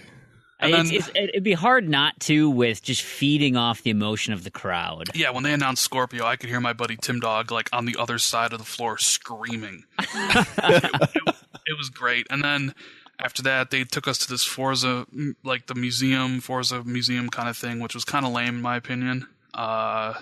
And then Monday night I got invited to this Xbox showcase event, which they did at the Galen Center. So all the games were there, but no lines. It was all just press people. So I'm looking around and I see Michael Pachter. I got to talk to him for 20 minutes. I see Pro Syndicate, who's kind of in the news now. He was there. I'm like, that's Pro Syndicate. Maka was because I'll finish the story. So we were in there, and everybody who's anybody in the games, press stuff is at this thing. Anybody you can think of, Melanie Mack, the Polygon people, Steven Totillo from Kotaku. So I'm sitting there. That night, I got to play Sea of Thieves for half an hour with Craig Duncan, the head of Rare. Yeah. Which really fun game. I'm not it was probably my favorite one of E3. Just the experience of it was kind of like that trailer. They sat me down. And no instructions. It was just play. Just good luck. And it was there's Craig Duncan trying to get us, okay, we're on the ship, and you gotta, pilot the ship, pull the anchor up, and do the sails, and fighting it was really, really good. I can't wait for that game to come out. I can't wait to see what else they have in that game, besides just the ship combat stuff. And then I played ReCore, and it's fun. It was a lot better than I thought it would be. That little trailer they showed during the conference doesn't really do the game justice.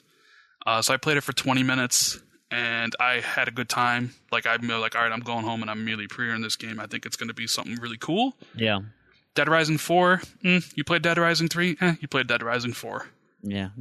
Sounds about right. Yeah. I mean, I was going to say, is there anything wrong with that, though? No, there's nothing really wrong with it, but, it's just like, I saw people playing it, and I was just like, that's Dead Rising 3, and I didn't even bother. Like, I was just like, whatever.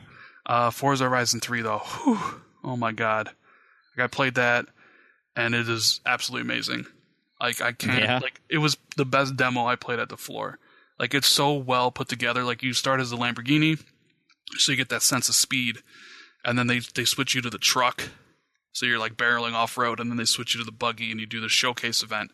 It's really nice, compact, 5-6 minutes, and I think that's actually going to be the demo they'll put on the marketplace, so you can kind of try the game out. That'd be nice. That was really fun. Between Turn 10 and Playground, like, they just have that game so locked down. They do. I don't even know why people even bother with Gran Turismo anymore. Right? It's just it's such a good game. Forza, and I said to Chris Bishop, who is on the marketing team, we had him on TXR.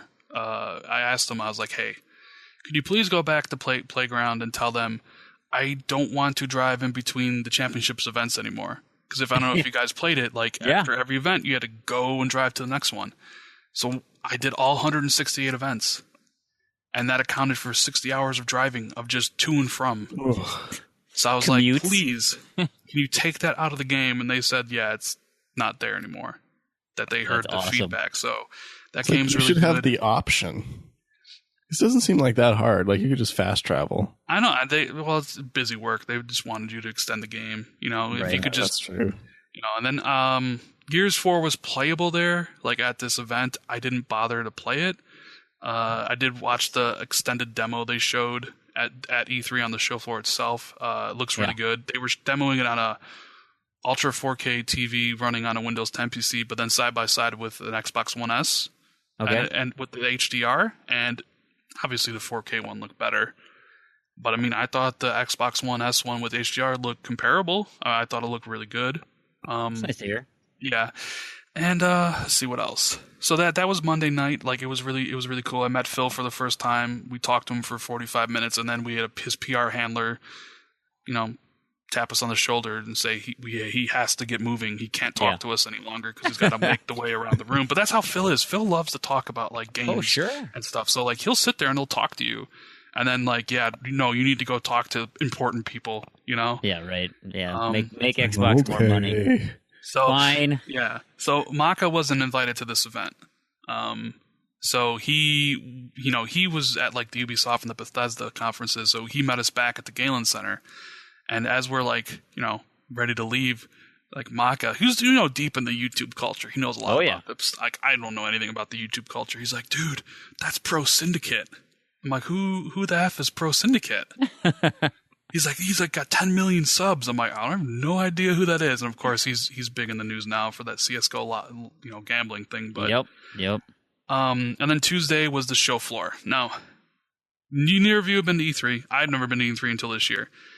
The amount of people at this thing. I guess the closest thing I've been to is GDC. I went to GDC this year. I don't know how. I mean, I think they said traffic-wise, not a chance. No, it's not as big. But I think there was 80,000 people at E3 this year. So, that's a lot. So I kind of got the VIP treatment. Like, I didn't have to wait in lines for stuff on Monday or Wednesday night, because I also got invited to the special event on Wednesday night. But if you're not like Maka, who's press and got behind closed door meetings, where they whisk you behind, in this back room, and then they let you play the games and let you talk to the people. You don't have to wait in line, or you have to wait in these lines, right? So when you go to the Xbox booth and you see the games, the line for Sea of Thieves was 3 hours long to be able to play the game for 15 minutes. The line for ReCore to play a 10-minute demo of ReCore was 2 hours long. Now, keep in mind that the show floor is open Monday from 12 to 5, Tuesday 10 to 5, and Wednesday 10 to 5. So if you wanted to play Sea of Thieves, that's 3 hours out of your time there. You may only be able to play 2 games a day, depending on the big ones. If you wanted to play the huge ones, like Horizon Zero Dawn's line was ridiculous. Zelda's line was like all day. It was like a 4-hour line. Oh, it's obscene. It is.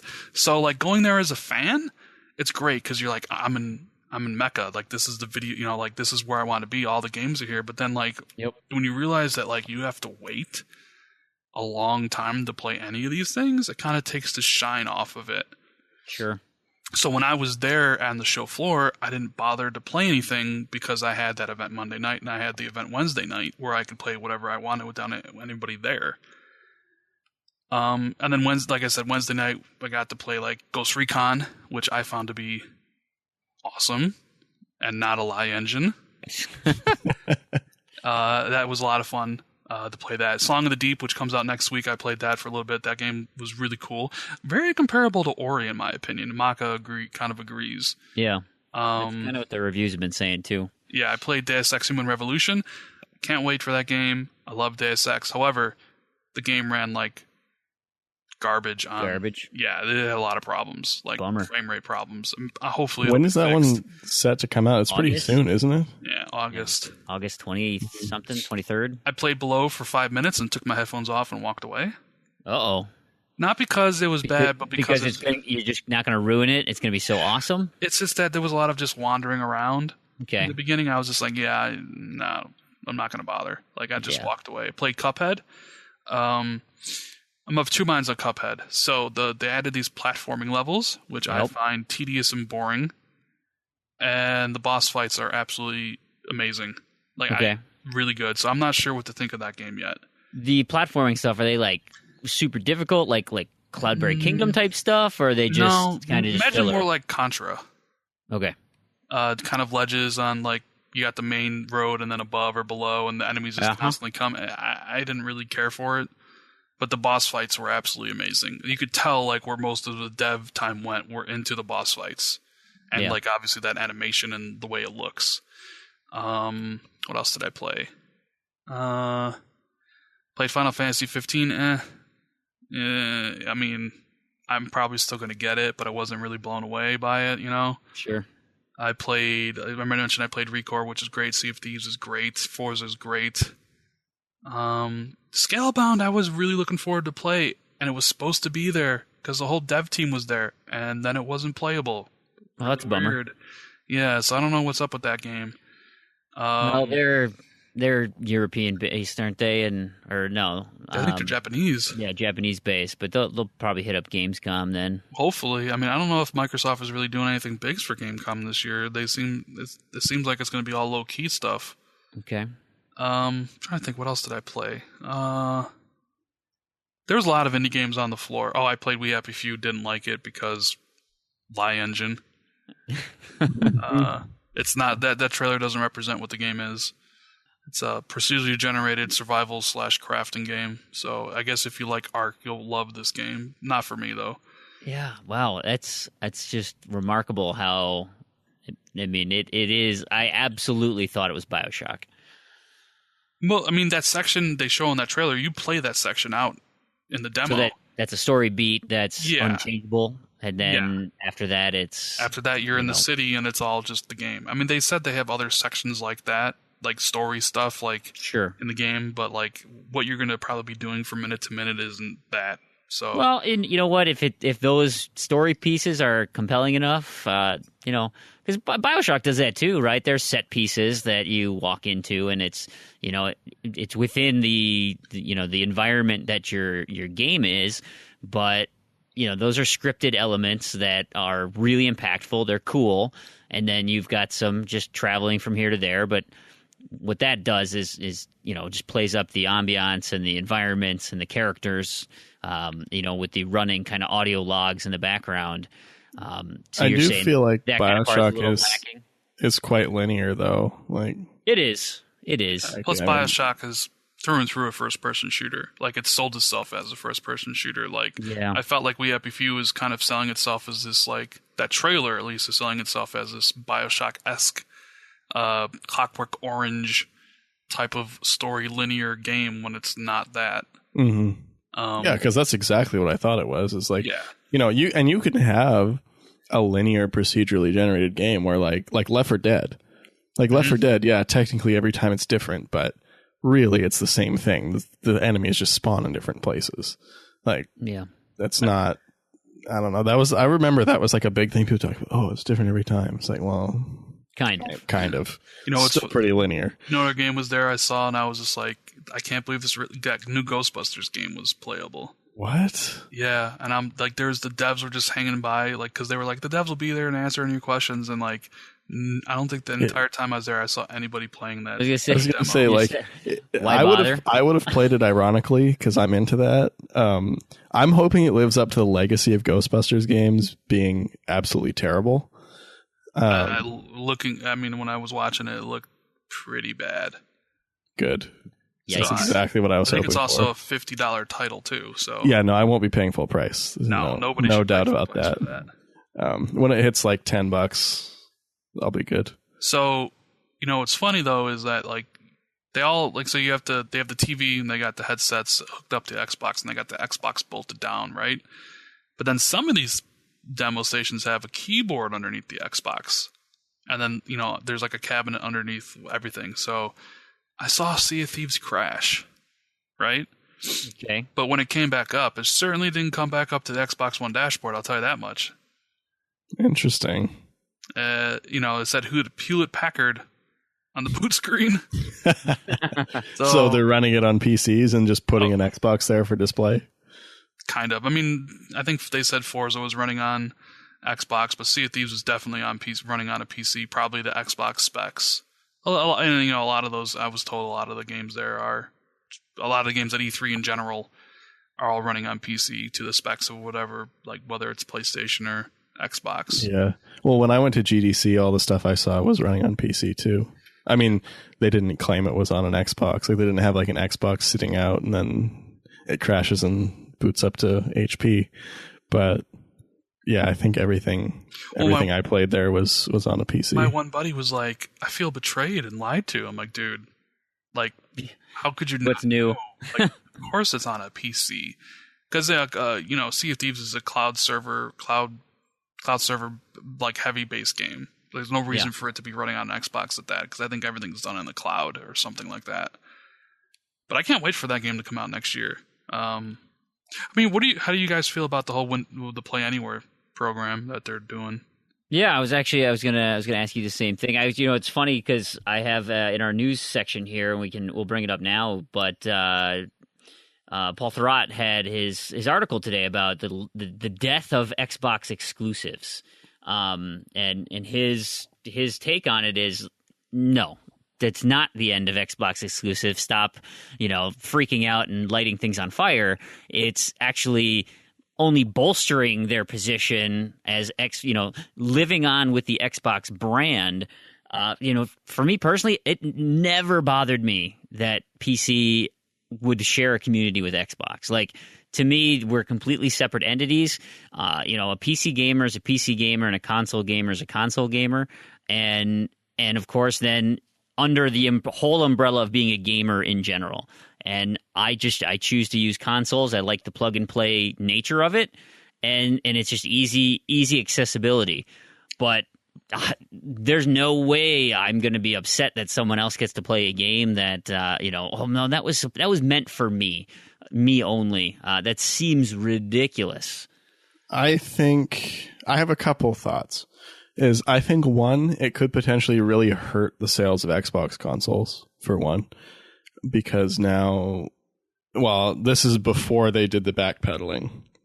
But my initial thought was, and I had kind of read this in an article or a couple articles too, where it's saying, well, what's the point of buying an Xbox now? You announce the Scorpio's coming in a year. All these games are going to work on the Scorpio. I could just not buy one. Play it on my PC. Maybe get a Scorpio, maybe not. why would you buy an Xbox One? I mean, I guess maybe that's what they want. Maybe they want to kind of get rid of the Xbox One and have the Xbox Scorpio. One's going to be a cheaper experience than being able to run those games on PC at 4K. Yeah, no, 60 I agree. It definitely will be.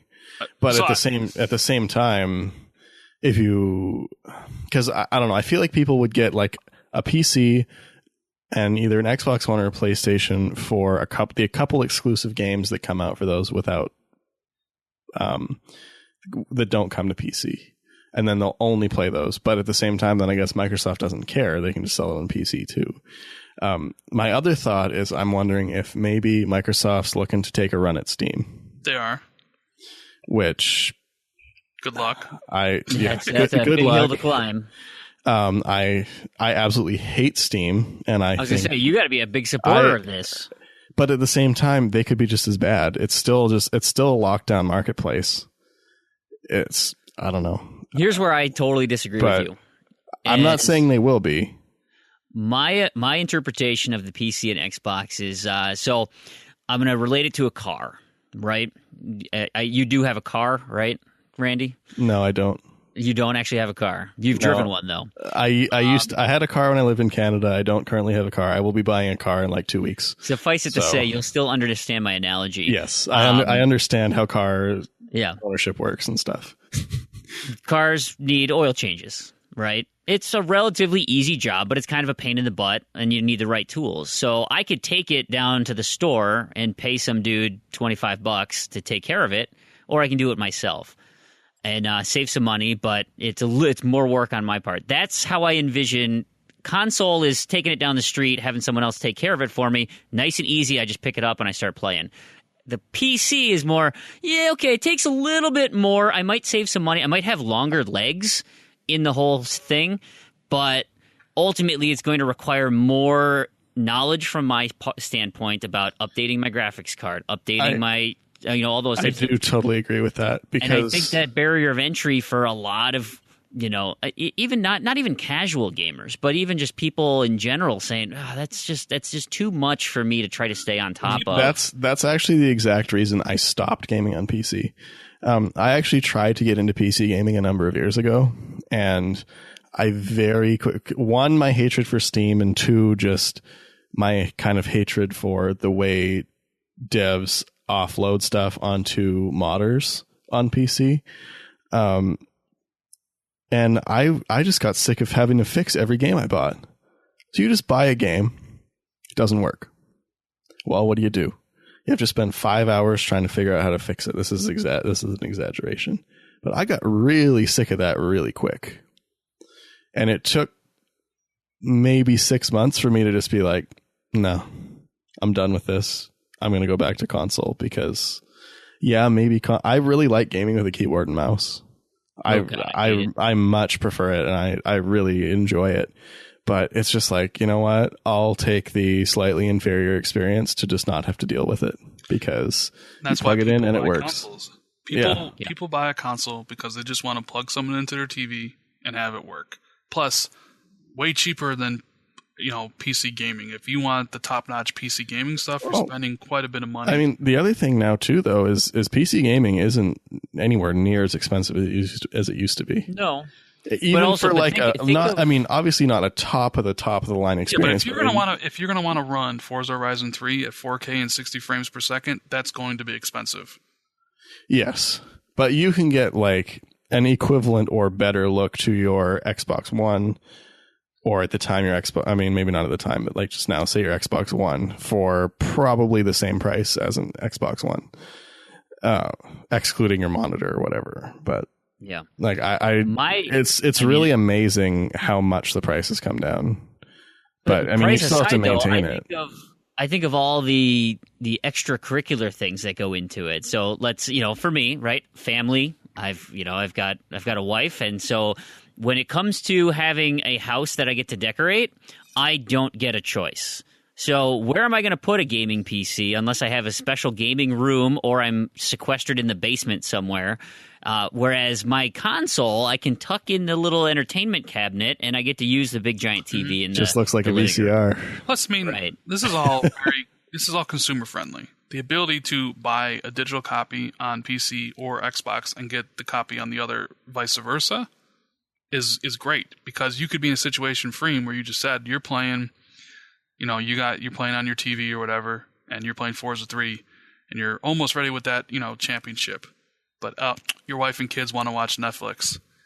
All right, well, I'm just going to go up and go play on my PC or on my laptop and have all the progress carry over and start over. Or if you're on a plane. I actually just got to do that with Killer Instinct. Is when I was in Canada, I went over to my friend's place, and we usually just hang out and play video games. I have my travel case, so I packed up my Xbox One, put all my stuff in it. I said, okay, cool, you can play on the TV. I'll set up my case. We both got a screen. We'll play whatever and hang out like we always do. Yeah. But I forgot my power cord. Well, I mean, I even just did that when I was doing Project Spark. Like, I'm not much into multi-screen activities, and I'm doing level grinding in Project Spark, and all of a sudden I'm like, yeah, this is really boring. Hey, you know what? I should stream Game of Thrones. And all of a sudden I'm like, this opens a whole new world to me.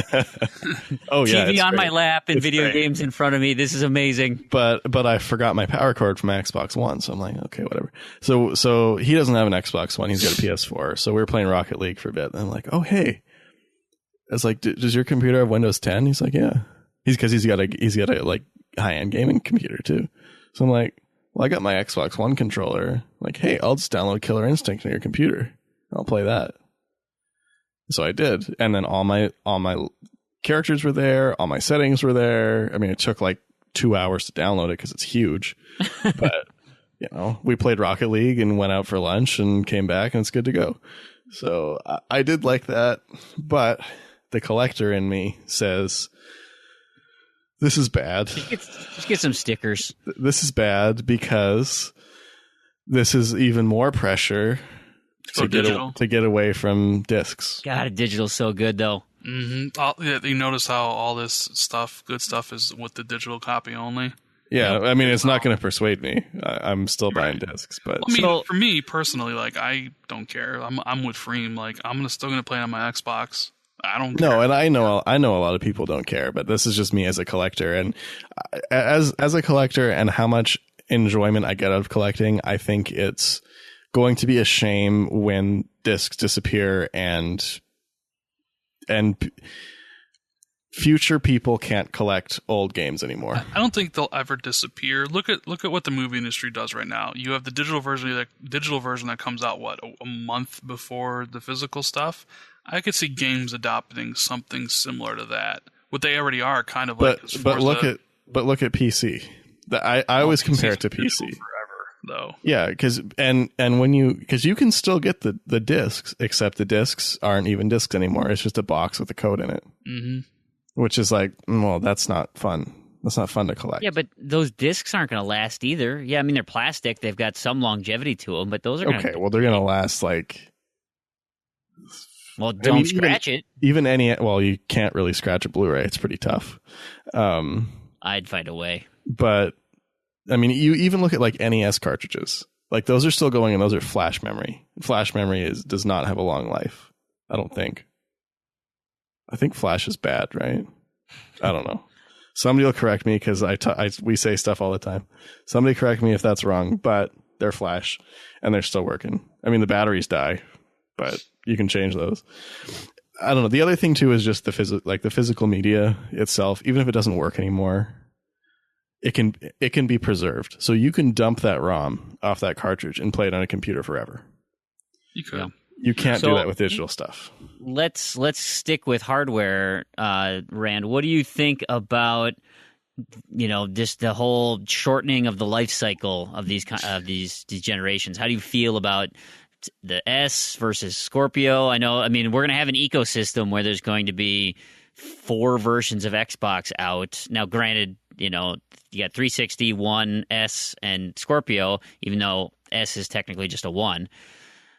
But in theory, somebody could own all 4 and be playing all 4 on the same I feel like the Scorpio is their apology for the Xbox One for being and even with the Neo, because PlayStation has a better version of the PlayStation 4 coming out. I feel that like both companies underpowered their consoles. And this is like, sorry guys, like this is the real Xbox One and this is the real PlayStation 4. It's weird, like to be honest with you, because I had always kind of predicted, like I thought like Phil and all these guys, like they want this generation to be over. Xbox One is a sales failure when you compare it to what they thought it could do, comparative to like where they had thought it was going to be. So they wanted to move away from it. I feel like a lot of their direction at the beginning was really wrong too. Like how when they had that whole announcement, because I watched their whole announcement, and they spent so much time talking about it as a media center. But it's like, but I can get my Apple TV for $80 that does all that stuff better. See, that's Don Mattrick. And Don Mattrick was a terrible person and a terrible businessman. I've heard stories about him told to me by people at the company. Nobody liked working for him. He's not, I'm not going to say single-handedly ruined Xbox, but he basically had no bearing on how successful it was. Like, he inherited a situation that was built up by Peter Moore and Jay Allard and people before him with the 360. The 360 were a beast because of Peter Moore and those guys, not because of Don Mattrick. Don Mattrick's, like, vision was Kinect and TV. And that's essentially hardcore gamer doesn't care about either of those two things. Yeah, well, because I think it was like an hour and a half announcement, and they spent like 20 minutes on games or something. Like, so yeah, I am kind of shocked that we're at this point, 2017. Like, I'm not shocked that the Slim is coming out because they always come out. No, not at all. I was like, because the Scorpio, the specs on the Scorpio, that is a humongous jump from the specs on the One. You're going from 1.3 teraflops to 6. Like, whoa, that's some heavy duty stuff there. And so you're going to get games that, you know, because they say they want to work on both. You're going to have games that look ridiculously good on the Scorpio. I don't know how they're going to transfer that 6.3 teraflop power for a game to have then it run on the Xbox One at 1.3. That's a big disparity. And that's my whole thing is like, I'm really not buying the nobody left behind thing because it's going to be like a year. No, it'll be about 2. It'll be 3. I buy it for about 3 years, and then it'll move everybody away. That's what I think. I don't like the way it's being approached. It's like, but the way it's like, oh, it's going to last forever. But that's the way. But that's the way you have to approach it because I know people have bought this system like in 2013 for $500, right? And now you can get the system for $250 with like Ori and Gears of War. Crap ton of games. Yeah. They ditched the Kinect. Kinect is dead. It was dead the minute they unbundled it from the system. I don't know why every month people is Kinect dead now. I'm like, no, it died in 2014 when Phil got rid of it. It's been dead for a long time. You know, and so because I always said I thought we'd get a new Xbox in 2018. I thought 5 years and they'd start over because they wanted to. Like, this generation was not going to last like the 360. And people were like, no, well, and that's normal for generations too. I mean, you look at generations like the Sega Genesis. I like to compare the 360 to the Genesis because they lasted a very long time. Like, that was a really long console cycle, and it wasn't bad. Like, it wasn't in a bad way. Like, there was still quality stuff coming out for both of those consoles right up until the end. The 360 generation was long. Like, what was it, from 2005 to 2013, right? I mean, you're looking at 8 years before the successor came out. So, yes, I am kind of surprised Scorpio's coming out next year and Neo's coming out, whether it's coming out this year or next year. The rumors, you know, there's rumors that it's coming out this year and rumors coming out next year. So, yeah, I am kind of shocked by that, but I understand why, because it's something they had to do, because at least from Microsoft's perspective, because you look at it like Microsoft, every time a multi-platform game comes out, it's 900p on PlayStation, 720p on Xbox, or 1080p on PlayStation, you know, 900 on Xbox.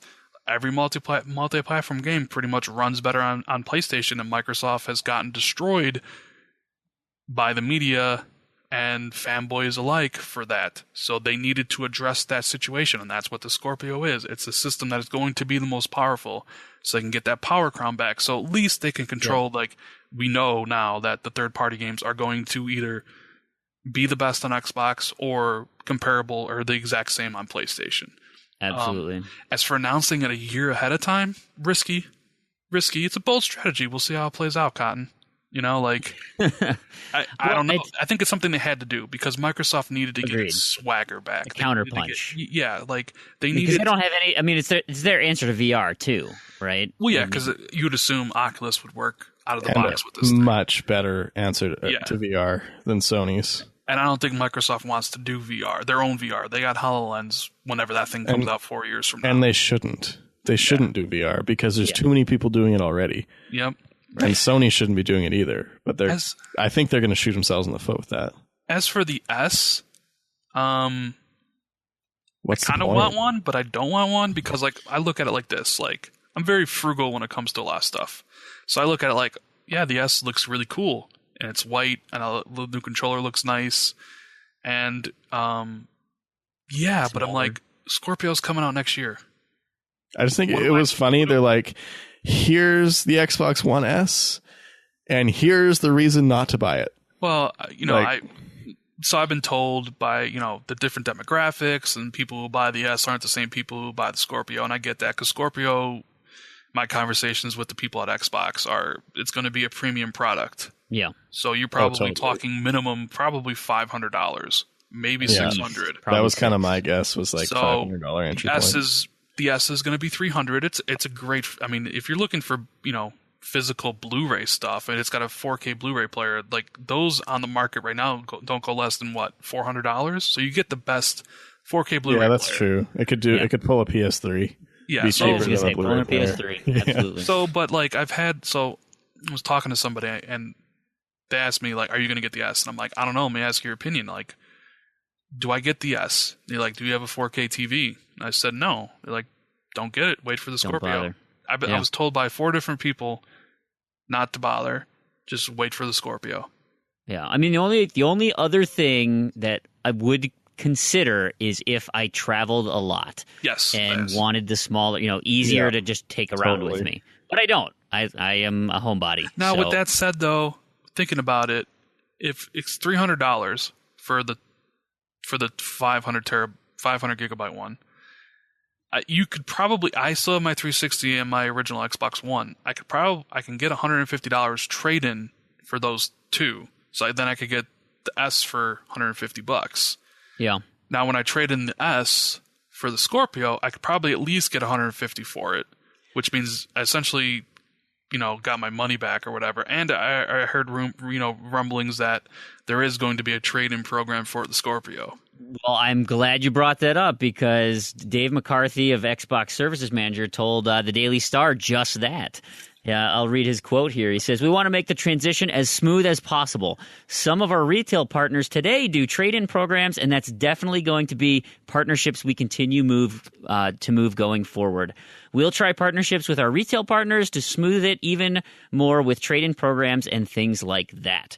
So you have to imagine that, you day one Xbox One owners are like, I've got a year one. Not day one, but the following year, that in my trade-in of this Xbox One, probably not going to get me as much value if I traded in an S toward my Scorpio, but, that might be kind of the leapfrog piece. Well, that's what I'm thinking. I'm thinking I'd trade in all the stuff I have now because I'm done with the 360. I'm never going back to it. It's done. So I'll trade in the one because I'm getting a new S. So I get it for $150. And then a year later with this trade-in program, you'd figure you'd at least get $150 for the Scorpio. Maybe $200 if they're doing a really good trade-in program. So essentially, like I'm renting the S for a year or something like. Pretty much. But even still, it's like, do I need the thing? Yeah. Do I really need it? I mean, I have 5 terabytes of hard drive space, so the 2 terabytes don't matter to me. The other thing to keep in mind too is the 2 terabyte model is $400. I know, yeah, it is $400. Yeah. There is a Gears of War limited edition coming too, so yeah, I don't know if you're collectors out there. It hasn't been announced yet because they want to sell these ones first, but in September sometime they'll announce that Gears of War Xbox One S limited edition system. I only like the one-off consoles. I mean, I'll get, if I'm buying a console anyway, I'll get like an exclusive one, but I'm not too. That would be a one-off console.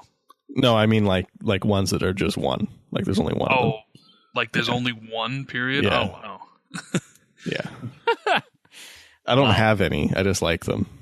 Oh, you just... I don't have that much money. Yeah. Okay.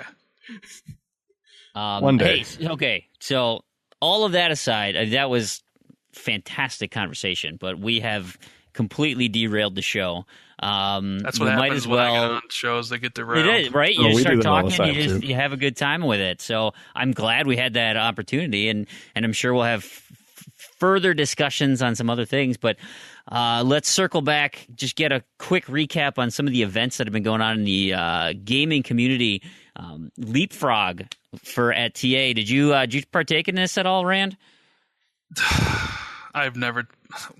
I don't know how to say this. I didn't see it on your TA page. No, I don't do. You don't do fun and games? No. Leapfrog? No. I don't do like the competitions and stuff. That's just not me. That's not my game style. Like I know people love it. And like, you know, because I when I listen to you guys and you guys talk about Leapfrog and you talked about GTAC and all that stuff, I don't do it because my problem is I get too competitive and then I just like I get too into it and it takes up too much time and I just don't want to do that. I want to focus on my goals I have, and that's completing games and getting to like 99% completion. So I mean, the only reason I joined GTSC is because people browbeat me into joining. Please join, come on. It's just like I don't care about any of that stuff. Well, I had a couple people ask me and like kind of just talk about like me being on their team and stuff, and I was like, I'll be on your team, but I'm not going to change how I play. So like, if you want to just have my points that I get naturally, have at it. But I'm not going to like go out and, you know, try to stay in for the week or whatever. I will say I did like how they did this year's version of Leapfrog, though. I like the idea of using the rarity. It is insane right now, and so I am all about giving people props for their personal achievements, and this is just one avenue to do that. And our very own Terrigan, still alive, he is one of 26 people going into today. Of course, that changes tomorrow. Today was a 14.0 ratio. So it means you had to get an achievement that was at least minimum 14, right? Correct. Yeah. Wow. And he's done it. He's locked himself down for tomorrow. Of course, by the time this airs, we'll be at 15.2. Oh, my goodness. But a lot of people are using Kinect and free-to-play games, huh? Now we're at the point where you have to be... No, you have to be the second person to unlock an achievement, pretty much, in a popular game that's released. I mean, we're getting to that point. I see a lot of brand new title updates, like you got to get on there quick. A lot of, hey, what's the new hotness this week? Oh, big population, I'm in. I got to get on there quick. And I think Terrigan's got an advantage because he's in Australia. Maybe gets a little jump start on the day, but for some of those he's deeper also playing Elite Dangerous too. That's got some big ones. Setting some things up. I don't know how much longer he has. He's been complaining about just running out of time. It's getting real serious, but 26 people left. That's congrats, quite a bit. Terrigan, on that. Well, I mean, last year they did it strictly by day, right? Like you had to get one achievement over what you had the day before. Right? Yeah, correct. It was just number of achievements. And then Irish went like ridiculous. It was Irish, and I forget who he was going up against. Oh my God, insanity! I don't know. Some of these. Congrats to everybody. I mean, like going and get all that stuff. Like that's I personally am not into that stuff, but like, you know, I know people that are, so it's pretty amazing to watch. I mean, I'm looking at my because I like ratio, and like I'm looking at my highest ratio stuff. Like I've only got 8 achievements that are above 14 right now. I guess it should be above 13, right? Well, are you looking at your game collection? No, I'm just looking at my achievements that I've won. So like I'm looking like I've only got 12 achievements above 13 ratio in all time, like of all time, and like 7 of those are leaderboard achievements. They're all from Gra. Imagine that. Well, yeah, the top, actually not even the top 3 are from Gra. I have Team Champion as a top at 25.7, World 24.51, Orchestra Pit from Rare Replay at 23.9. Solo Champion at 23.9. Then I have like Kane and Lynch. There's a couple really easy ones from Killer Instinct that just nobody's done. Yeah, another easy one from Rare Replay, and then Quake number 1 and top 10, and then that's it. I'm looking at stuff I have available, and like that's over 14 that works. Lumo, that's brand new game. 7 Days to Die, new game. Brand new, yeah. They're all brand new. Then you've got like those big old games like Badland, Plague Inc. Well, and Badland is just insane. Obscene. Yeah. Exactly. Has anyone completed that yet? I have no idea. What game? Because Badland, because like for the longest time nobody had completed it. I think so. I'm looking at mine, my highest ratio achievement ever, and I've gotten like 30,000 of them or something. Is 13.46 from Gunslinger, beating the game in one session on hardcore mode and never die. Oh, that's I want to do that one.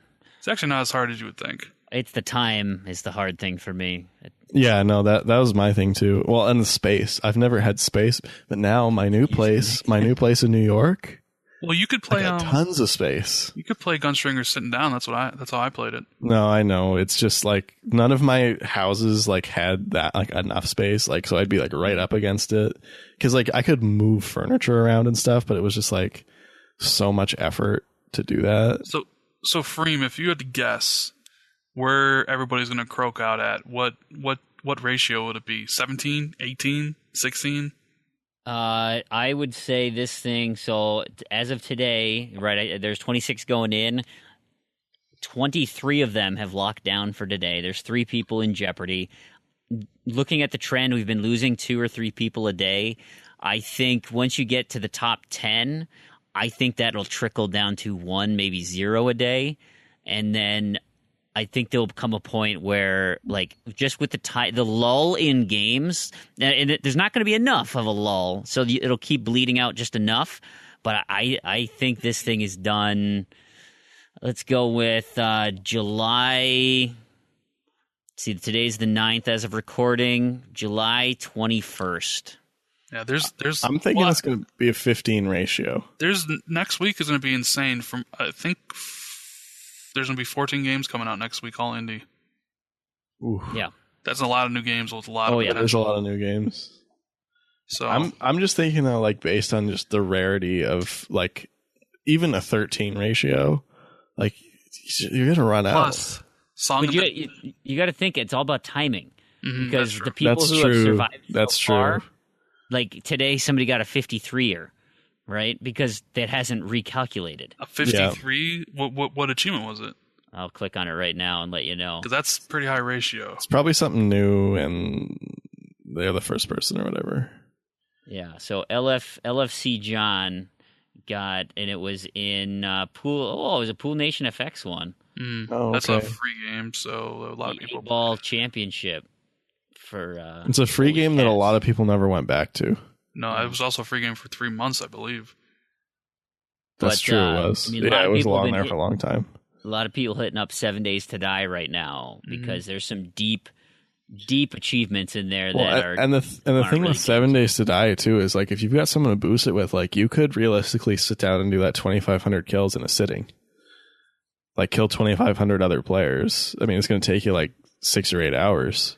Just wait for that Tumblestone free game to come out next week. Yep.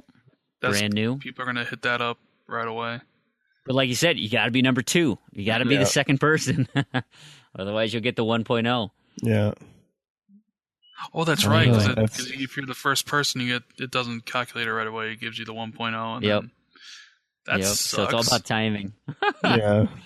What if you're the first person to get that achievement and it doesn't recalculate and you get booted out? Oh, man. That would be obnoxious, wouldn't it?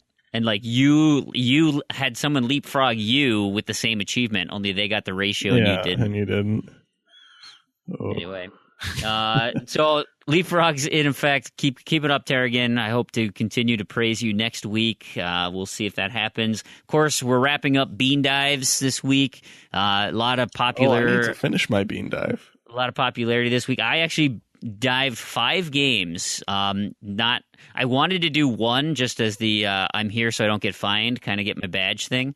I ended up doing 5 because I was trying to set up a little mini milestone for myself this week, and I did. It was great. I'm currently sitting at 1/8 of a million. Not quite there, right? I need 8 more of these, but I'm at 125,000 right on the dot.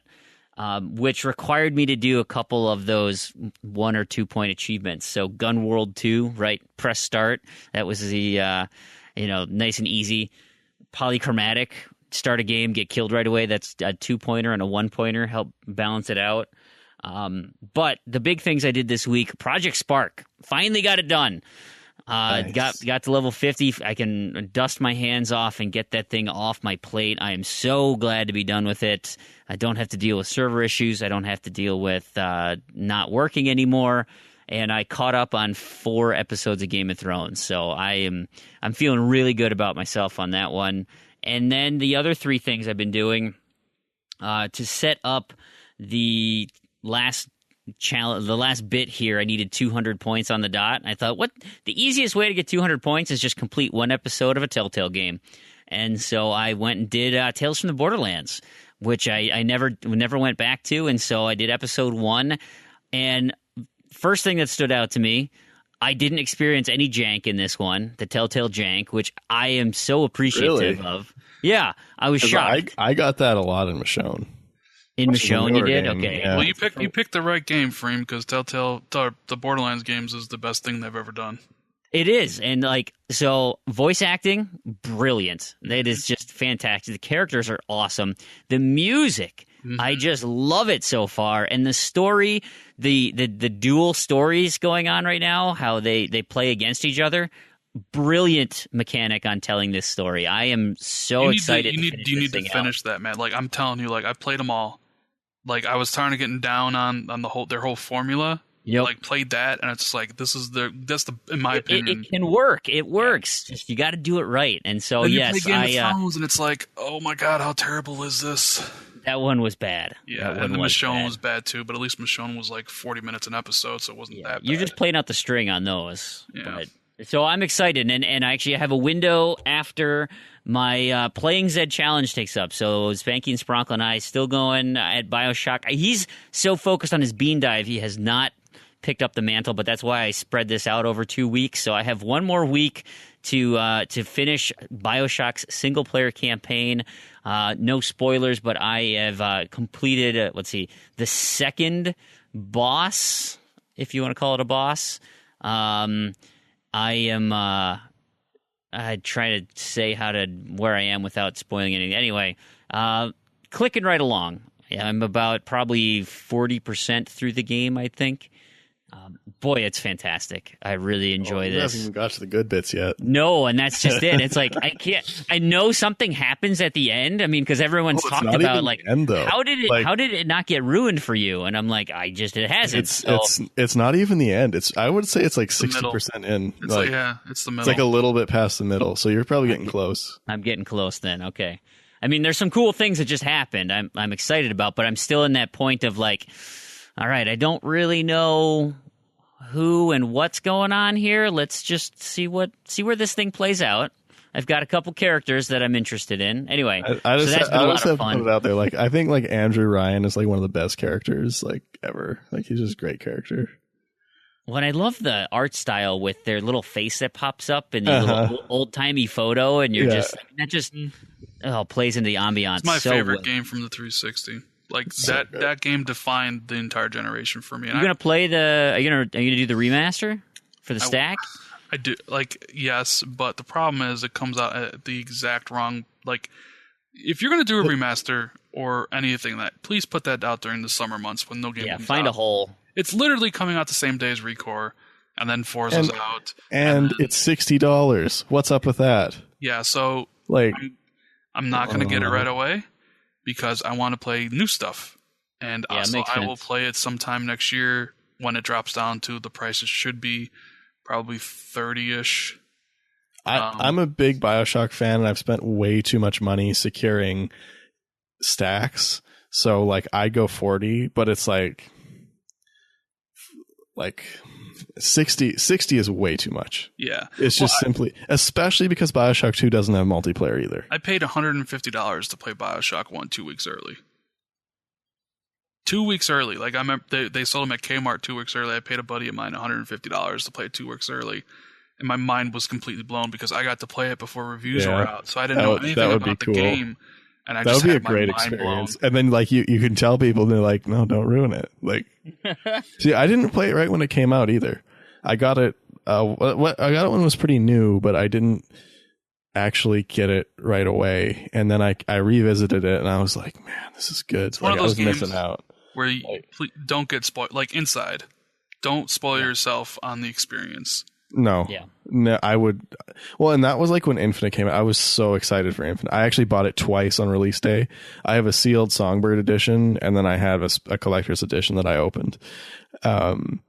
Just because I didn't care. Like, I didn't care if it was bad or good or how much it cost. Like, I had some money to spend at the time, and I was like, just the fact that they made BioShock 1 and it was that good, and they made this series, like, you can have like $250 of my money. I don't care. Like, just, it's fine. Yeah. And I was not, like, Infinite was just like, oh, it's great. It's great. I know, right? All of them are Just great. thinking back, I'm like, man, I want to play Infinite right now, but So Recore good. comes out that day. It's like, ugh. Yeah, that's a bummer. I just don't want to do Clash in the Clouds again. That's like they put Clash in the Clouds, and it's like, why did you do that? Hey, at least the multiplayer is not in it for BioShock 2, though. Yeah, but I was almost, I almost wanted them to put it in because I wanted to actually play BioShock 2 multiplayer. Because if they released it again, people would have played it, and I never got to play it because I was behind on BioShock 2 as well. I never got to play it for real. I actually played it legit. No, a lot of people did, and all of the people that I talked to that actually gave it a shot said it was really fun. But everyone was like, let's go turret boosting. Oh, I mean, now I've done how many versions? I'm on my 4th version of BioShock 2. I will do all 5, but I'm just currently on my 4th version. Yeah, I've done my fair share of turret boosting and then some. So and I'm not looking forward to that. I'm probably skipping that. I'll just play the story and I'll leave an incomplete game on my tag. I'm okay with that. I need to do the international version still, so I don't think we can play together. I'm not doing the international version. I'm not that dedicated. The international version is just the regular version. Oh, it is? Okay. Yeah, it's not the stack. It's not a stack. Fine. Maybe you can twist my arm. And I'll run 5. Like, I'll run 5. You can run 1. We're good. Okay. we can do 2 hours a night. The last thing, just speaking of new games, I played Mighty Number 9 this week, and it's fine. It's okay. I'm okay with the game, right? It's very reminiscent of Mega Man. I think the biggest issue I have with it so far, and it's very limited, so this will be a first impression type take on the matter, but it's stuck between trying to be fast and precise. Like, they want you to move fast. It wants you kill a guy, you dash through him to absorb him. And so you want to be shooting and dashing and shooting and dashing. But then the nuance of all the little platforming and stuff, it's so precise, and it's just not very smooth that it fights itself all the time. And so you end up dying in really dumb ways because you feel like you got to collect a guy, but then you fall in a spike pit or whatever. So I could see why people get frustrated with it. Now, like I said, it's very reminiscent of old school Mega Man games, and that's it's supposed to be, right? Kenji Inafune, that's what he does, and so that it brings that nostalgia back in a new sense. But the art style is a little kind of goofy. The voice acting is terrible. Like, I'm not happy with the voice acting of the characters, but the gameplay, it's fine. It's fun. I just wish it wasn't so polarizing with its quick twitch and very precision heavy attack at the game. So it is what it is. I'll have more of a review when I get deeper into it. Did you back it on Kickstarter, or did you just buy it? Oh, you did. So I did. How much did you back it for originally? Just $20. Okay. I'm not doing anything special. I pay for minimum entry to get the game. I figured it'd be a bigger XBLA title, so $20 is my threshold. It is bigger than that. It's fine. How would you feel if you had backed it for, say, $400? That I would be very upset. Okay. Yeah. I think it'd be pretty hard to not be upset if you back something for $400. To be honest, though, like unless you are in Kickstarter, unless you're backing something that has significant collector's items with it, like like that Dark Souls board game or something, and you're getting extra figures or hand-painted miniatures or something like that, something tangible, like a signed statue or something. That then fine, you can spend whatever you want. It's a collector's edition. But if you're thinking of like digital things, it's like Road to Redemption, right? I did that one too, and it $20 got me the game, great. But for $50, you get the game and you can get like a custom bike or so. And I'm like, digital rewards like that don't do anything for me. Like, I just want the game. Just let me play the game.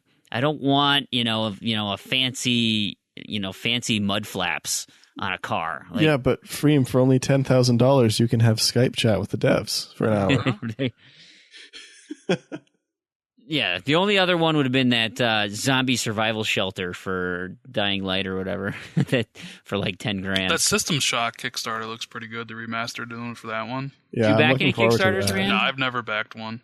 I don't play on PC. Most of those are kind of like PC only. Yeah. Unless they get a lot of money. Yeah, if a game comes to Xbox One, I'll just get it there. Like, I'll just pay for it. There's maybe if they were like, hey, Valve was like, we're going to Kickstart Half-Life 3, I might have to pony up for Half-Life 3.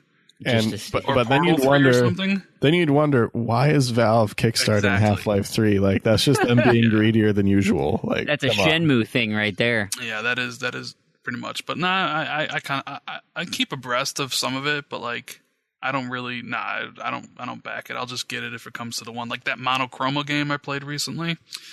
That was like a failed Kickstarter or something. Like, there's a reason why. Oh yeah? Yeah. Easy completion though, right? Yes.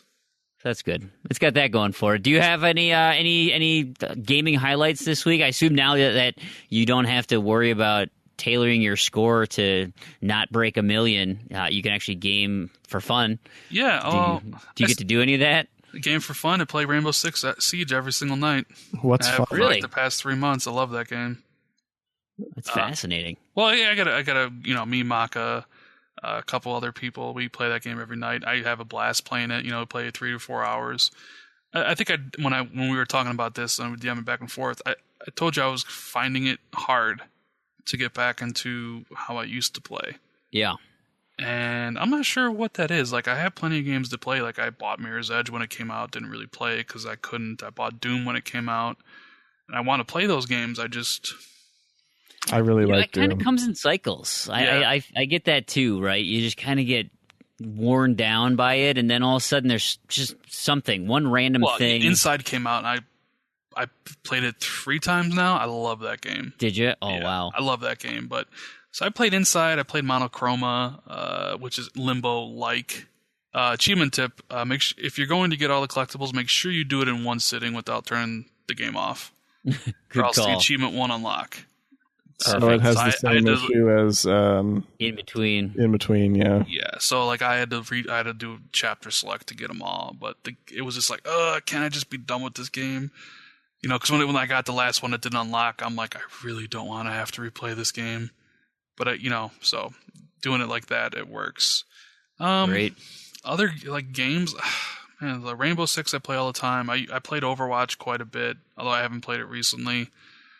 I did the firefight stuff for Halo this week and the score attack stuff. That was interesting. Firefight's fun, but I think only if you're playing with a group of friends and everybody is a decent enough level where they have good rec stuff. Because you need some support. You need like vehicles and stuff like that.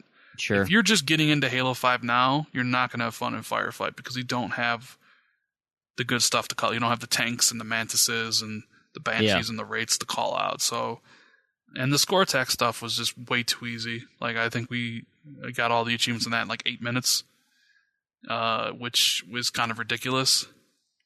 But have I played anything else? No, that's pretty much about it. Like, I know I should be getting back to Mirror's Edge and Doom and Metal Gear Solid 5 and those games, but I haven't yet, so hopefully soon. They'll come around. There'll be a time. What about you, Crandy? What have you been up to? Well, I did a bean dive this week.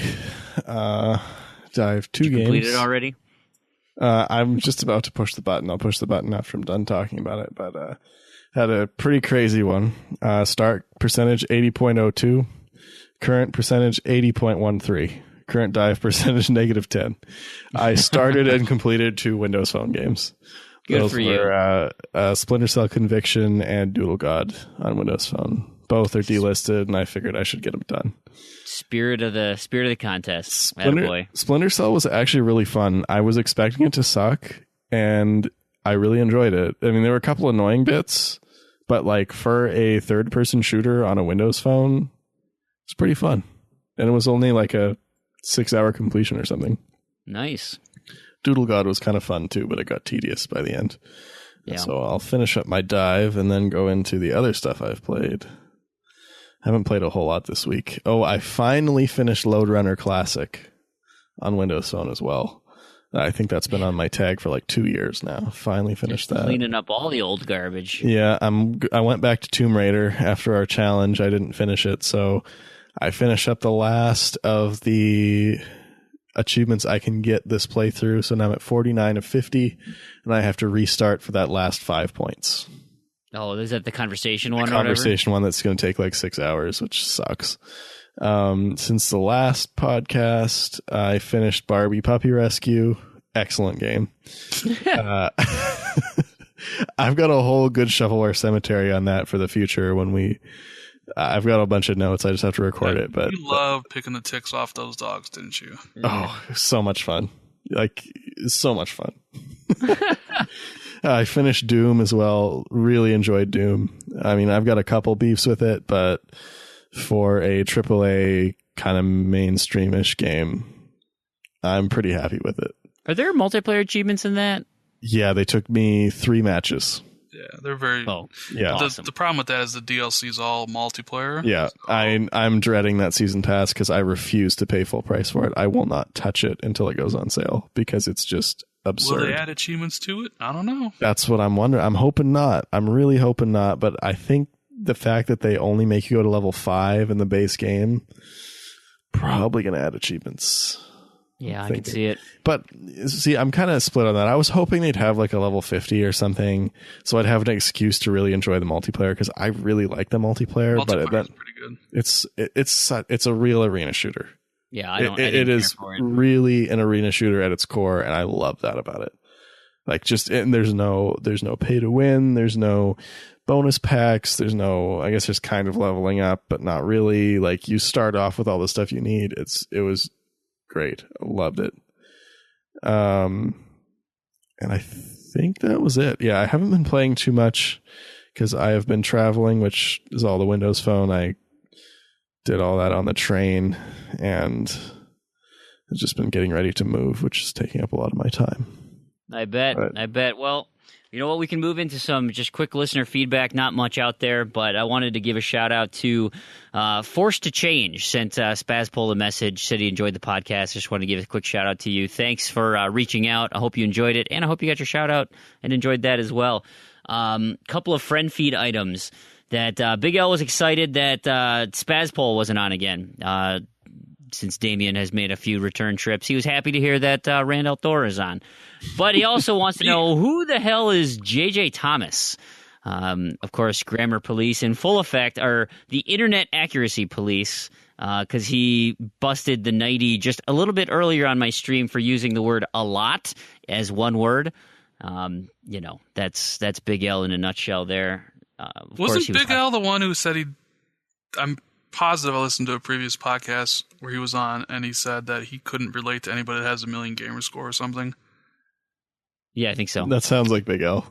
Like, I'm just a guy who likes video games, man. Like, I'm no different than anybody else. Like, that hurts, bro. Well, maybe you'll change his perspective on this episode. And we were talking about it last show with the Xbox reward tiers, where it's like, hey, you got 100,000, you're the Overlord tier. Yeah. And it's like, I think it's funny how people are saying like, oh, 100,000, like that's so low. It's like, Well, that's probably like less than 1% of people. I'm so curious about the global number. The average number, I was just told this recently. Want to say it's like 7,500. Oh, probably. Oh my God. I mean, if you go into a Call of Duty lobby and look at your your recent players, like nobody's over 20,000 guaranteed. That's a good point. I always look at that when I like get into Destiny groups and stuff. Oh, and I'm yeah. like, you have 3,300 achievement points like that. That's what's it. wrong? Yeah. No, like you could put that up in a day. Here? Yeah. What's up, noob? Yeah. Yeah, but I mean, 7,500. I believe that was. It could be lower, but I think that's the right. But that sounds about right. You could get 7,500 in like 3 days now. Just like, hey, I did, 3/4 home. You could do it in a day. Yeah. Well, yeah, you could. I mean, what's Terragon's record? Like 22,000 or something? Or 22? Yeah, 22,000. Yeah. Yeah. Brand new tag. Professional Farmer, 2017. You get that done in 40 minutes. 30 minutes. Yeah. Where were Avatar. these games back in 2006? Ugh. Yeah, right? Even back then. I mean, that's back when you had to play Pirates of the 7,500. Caribbean for 12 hours to get 1,000 gamer score. I know. Back in my day. I guess all those games would be 200 gamer score then, right? Like Fragments of Ham and all that stuff. Which, I mean, there's still some good that are like, if it's like hour for 200 gamer score and a completion, that's not too bad. We had a question from Kaiba Chaos for you, Randy. Says, do you know anyone who knows the Dauntless? He has no friends on TA, and he's this group has been asked before, but wondered if you knew anything about this mysterious person. That's almost likely why he didn't get asked to do anything for $1 million, is because he's a ghost. I do not know the Dauntless. I've never spoken to him. I don't know anybody that knows him. Like you said, he probably just keeps to himself. Yeah, just quiet, calm, quiet, does his own thing. He also adds about the Gamerscore podcast. We talked about that earlier. He was getting withdrawal symptoms. Keith 271179 says the same thing. Also says, misses you on the Gamerscore podcast, but of course we've given them plenty of other opportunities to hear your voice through our show. TXR, probably the best one right now, but like you had mentioned, Crossfire and well, I mean, I get a message every week about Gamerscore podcast all the time. Yeah, and that's funny. I always say, go ask Stallion. Yeah, that's my response. I'd be willing to do it again. I know Omega would be willing to do it again, and Silva. Other people. I mean, it's just. I guess it's kind of up to him. So if anybody out there listening wants the return of it or do something, I guess go talk to Stallion. Go by Stal. He also then echoes my question in when are we getting TXR on iTunes? That's a good question. Listen to it at our leisure. Yeah, so we're that's why we actually put ads on the videos on YouTube, so we could actually then pay for that, because I don't really know much about, because Omega always took care of the iTunes stuff for Gamerscore podcast. So trust me, like we've had like deep conversations about this, and it will happen. I'm sure at some point in hopefully the near future. TXR will be up on iTunes. It'll be on Google Play and all, like pretty much anywhere. It's just a matter of, because we have 39 episodes up. That's going to cost, to get host. What do you guys use to host? You guys use Libsyn. Yeah. Libsyn is, expensive. Can be. Especially, and so we want to get all the episodes up. So like if you wanted the top tier one. So yeah, it'll definitely be up on iTunes sooner, hopefully rather than later, but it'll be up there regardless. Like no matter what, at some point it'll be on iTunes. Fun. We'll keep our ears open for those. Last question on my friend feed. Mike92 asks, with half the year over, what is your game of the year so far? You guys have an answer to that? Yeah, I think I'm 2 weeks. You think he's 2 weeks too early on this? Because I'm probably going to say Inside when I play it in 2 weeks. But I think I'm going to be solid on my games. So I looked, and I don't buy a lot of games, like new games. I buy a lot of games, but just not the new ones. So my games I've played this year, I think I've only played 6. Action Hank, Party Hard, In Between, The Walking Dead Michonne, and Doom. So 5. I think. Yeah, 5. Is there an easy way to look that up? No, I just went through my games and I knew I didn't have very many. So a lot of those are good. Like Action Hank was good. It's fun. I wouldn't say it's my game of the year, so I'll eliminate Action Hank. The Walking Dead Michonne definitely was not. In Between was fantastic. It was really good. But it's not a game of the year. Yeah, but I mean, it's probably your personal game of the year, and that's so. Let me read Big L's comment because it's the same thing that I have. He says, "Hey, the good bad part about having a backlog is Big L has played 3 games from 2016: Roblox, Letterquest, Drawful 2." Oh, I did play Roblox. That's the same boat I'm in. I did play Roblox. Yeah, I've got Roblox and In Between. I think playing it's such a huge Roblox. Backlog. I never play anything that's new. I did well, and then my thing is I'm torn. I'm like, I really like Party Hard too. And I really like Doom. So I looked at my rating. So I have a rating system that I use for myself when I rate games. Like I deduct half a star if it's got microtransactions. I rate it based on the price for what it is. So Party Hard and Doom, I gave 4 stars, but I gave 4.5 to In Between. So it's like, I wouldn't call Doom my game of the year either. Because, I've got issues with Doom. Party Hard was really fun, but I wouldn't call it my game of the year either. So I don't know. It's between those 3. Yeah, I think mine. I want to lean to Doom just because I wasn't let down by it. But I feel like that's a bad criteria to use. I wasn't let down by this game, so therefore I wasn't totally disappointed by Doom. So this one, I don't know. I enjoyed all of them thoroughly. For me, I'm pretty sure my game of the year will be Inside. I'm because I've looking at the games coming out at the end of the year or that have yet to come out. Well, that's also Mike's 92's follow-up question. Says, hey, congrats on the 1 million at E3 Ran. What is on your list of games to play this fall? All of it.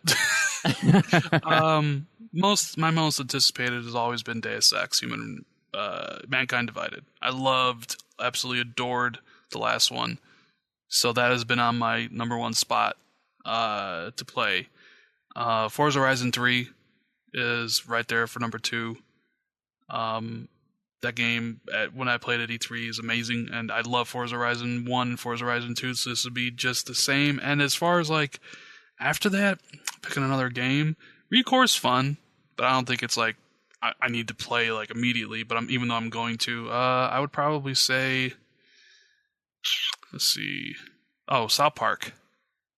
The Fractured Butthole. I think I adored the first one.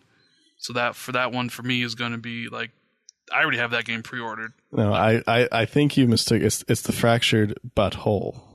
Okay. See. Okay. See. Okay. It's a common mistake. Okay. Right. So but Inside, I think it's going to be my game of the year. I just don't see Gears or Call of Duty or Mafia or any of those games beating it for what my experience was with the game. Sure. And I love Limbo, and this was very Limbo-esque, but I felt much better than Limbo. So that 3 to 4 hour experience for me, which was, I don't think any of those games are going to top it for me personally. I can see it. I'm looking forward to it. I feel like the really good 3 to 4 hour experience game is really worthwhile. That was In Between. In Between is a 4 hour game, but it's so good. And you don't feel ripped off. No. It's that's I found exactly my right year of games that I've actually played. I was going through this list. I've actually played quite a bit. I've dabbled in many of these. I haven't finished them, but Rocket League for Xbox One. It's a good game. That's technically a new game for us, and it was awesome. So that's probably it. And then Quantum Break is probably on that list too, just because of the level of polish, and that's probably the best game best big game I've played. It's probably my number 2 right now. Quantum Break was fun. And it's a shame that sounds like we're not getting a sequel to Alan Wake anytime soon. Nope. It's oh man, come on. That's a huge bummer, isn't it? Yeah, it is. So yeah. Anyway. No, they'll just reboot it after one game, like Mirror's Edge and Prey. God, that Prey thing. Did you see that at all at E3, Rand? I mean, I saw the trailer, but why did they call it Prey? Well, at least they didn't not the same game. At least they didn't call Prey 2. I guess. I mean, nobody really remembers Prey 1 by now. I mean, that game was, 2006? It was 2000. I don't know. I just felt like Prey had such a long, kind of interesting development history, and then Prey 2 was interesting. I just feel like they're kind of taking away from what Prey is by calling this new game Prey for some reason. I don't know. I didn't like what they did. Didn't like it. You really are negative. Oh, yeah. Super negative. Oh, yeah. I thought I was Randy. negative. It's all about frame shine and rainbows. I mean, you should just go on Twitter and search #RaincloudRandy. You'll see all my good E3 tweets.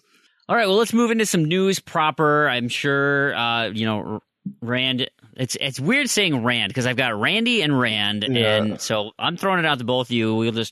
We've covered the Ubisoft Vivendi being jerks to death, but there's a little counterpunch here this week thrown by Ubisoft, where Ubisoft is adding 2 new board members to kind of bolster their ranks a little bit. Now, unfortunately, one of them is just replacing one of the board members who's going to end up leaving at the end this fall. Estelle Medier is leaving, but they're planning on adding Frederick Dahm and Florence Navignier as independent director. They're part of independent studios that are going to help bolster this. So, hopefully combating a little bit of Vivendi's hold to replace the board by giving them more people they have to target, I guess. Man, this thing it's just getting nasty. Yeah, it sounds like it won't be long until Vivendi has complete, at least majority control. I don't know. It 20% is still a ways off. I mean, that's a big company. But I think it's one of those inevitability things. That's what's kind of annoying. True. If they keep creeping, creeping, and I mean, I guess Ubisoft could be allocating a lot of money to buy back shares too. But I don't know. It'll be interesting to see how it plays out. Crandy, you're going to have to help me on this one. I got, there's a Killer Instinct character survey out there, and we can link to the show. I don't know how long the survey is going to be up, but it's asking about new characters, and how often you play, all that kind of stuff. And they're asking about your preference. Did you see this at all, Randy? Yeah, I took the survey the other day when it came out. Did you? So these reimagined characters they're talking about, does that mean anything to you? These are just skins, right?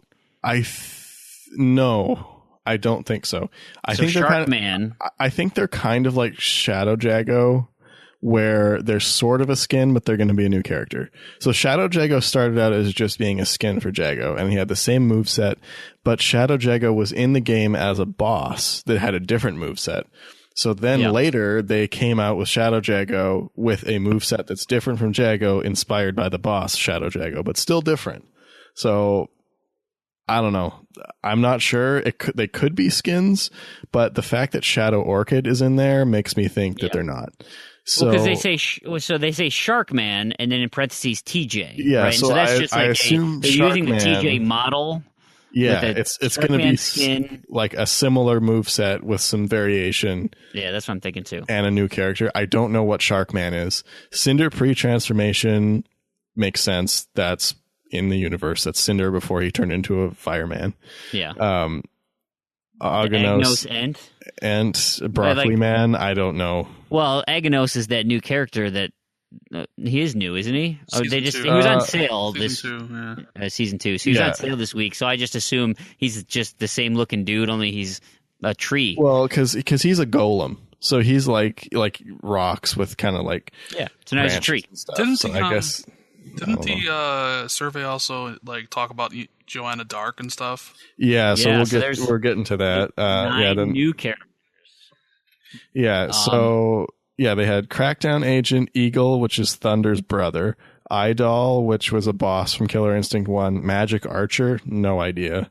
Joanna Dark as a crossover, just like Crackdown Agent.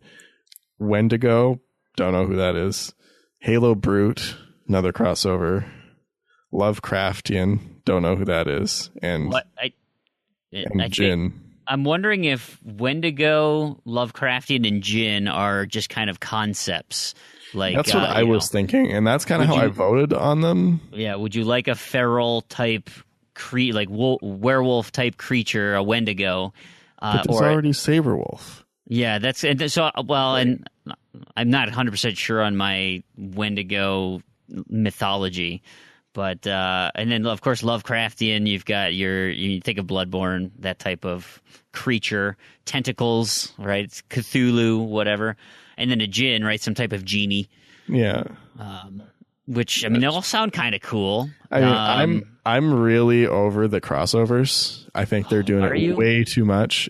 Well, they kind of have to because there's no more characters left from Killer Instinct proper anymore. Yeah, but they can make new ones.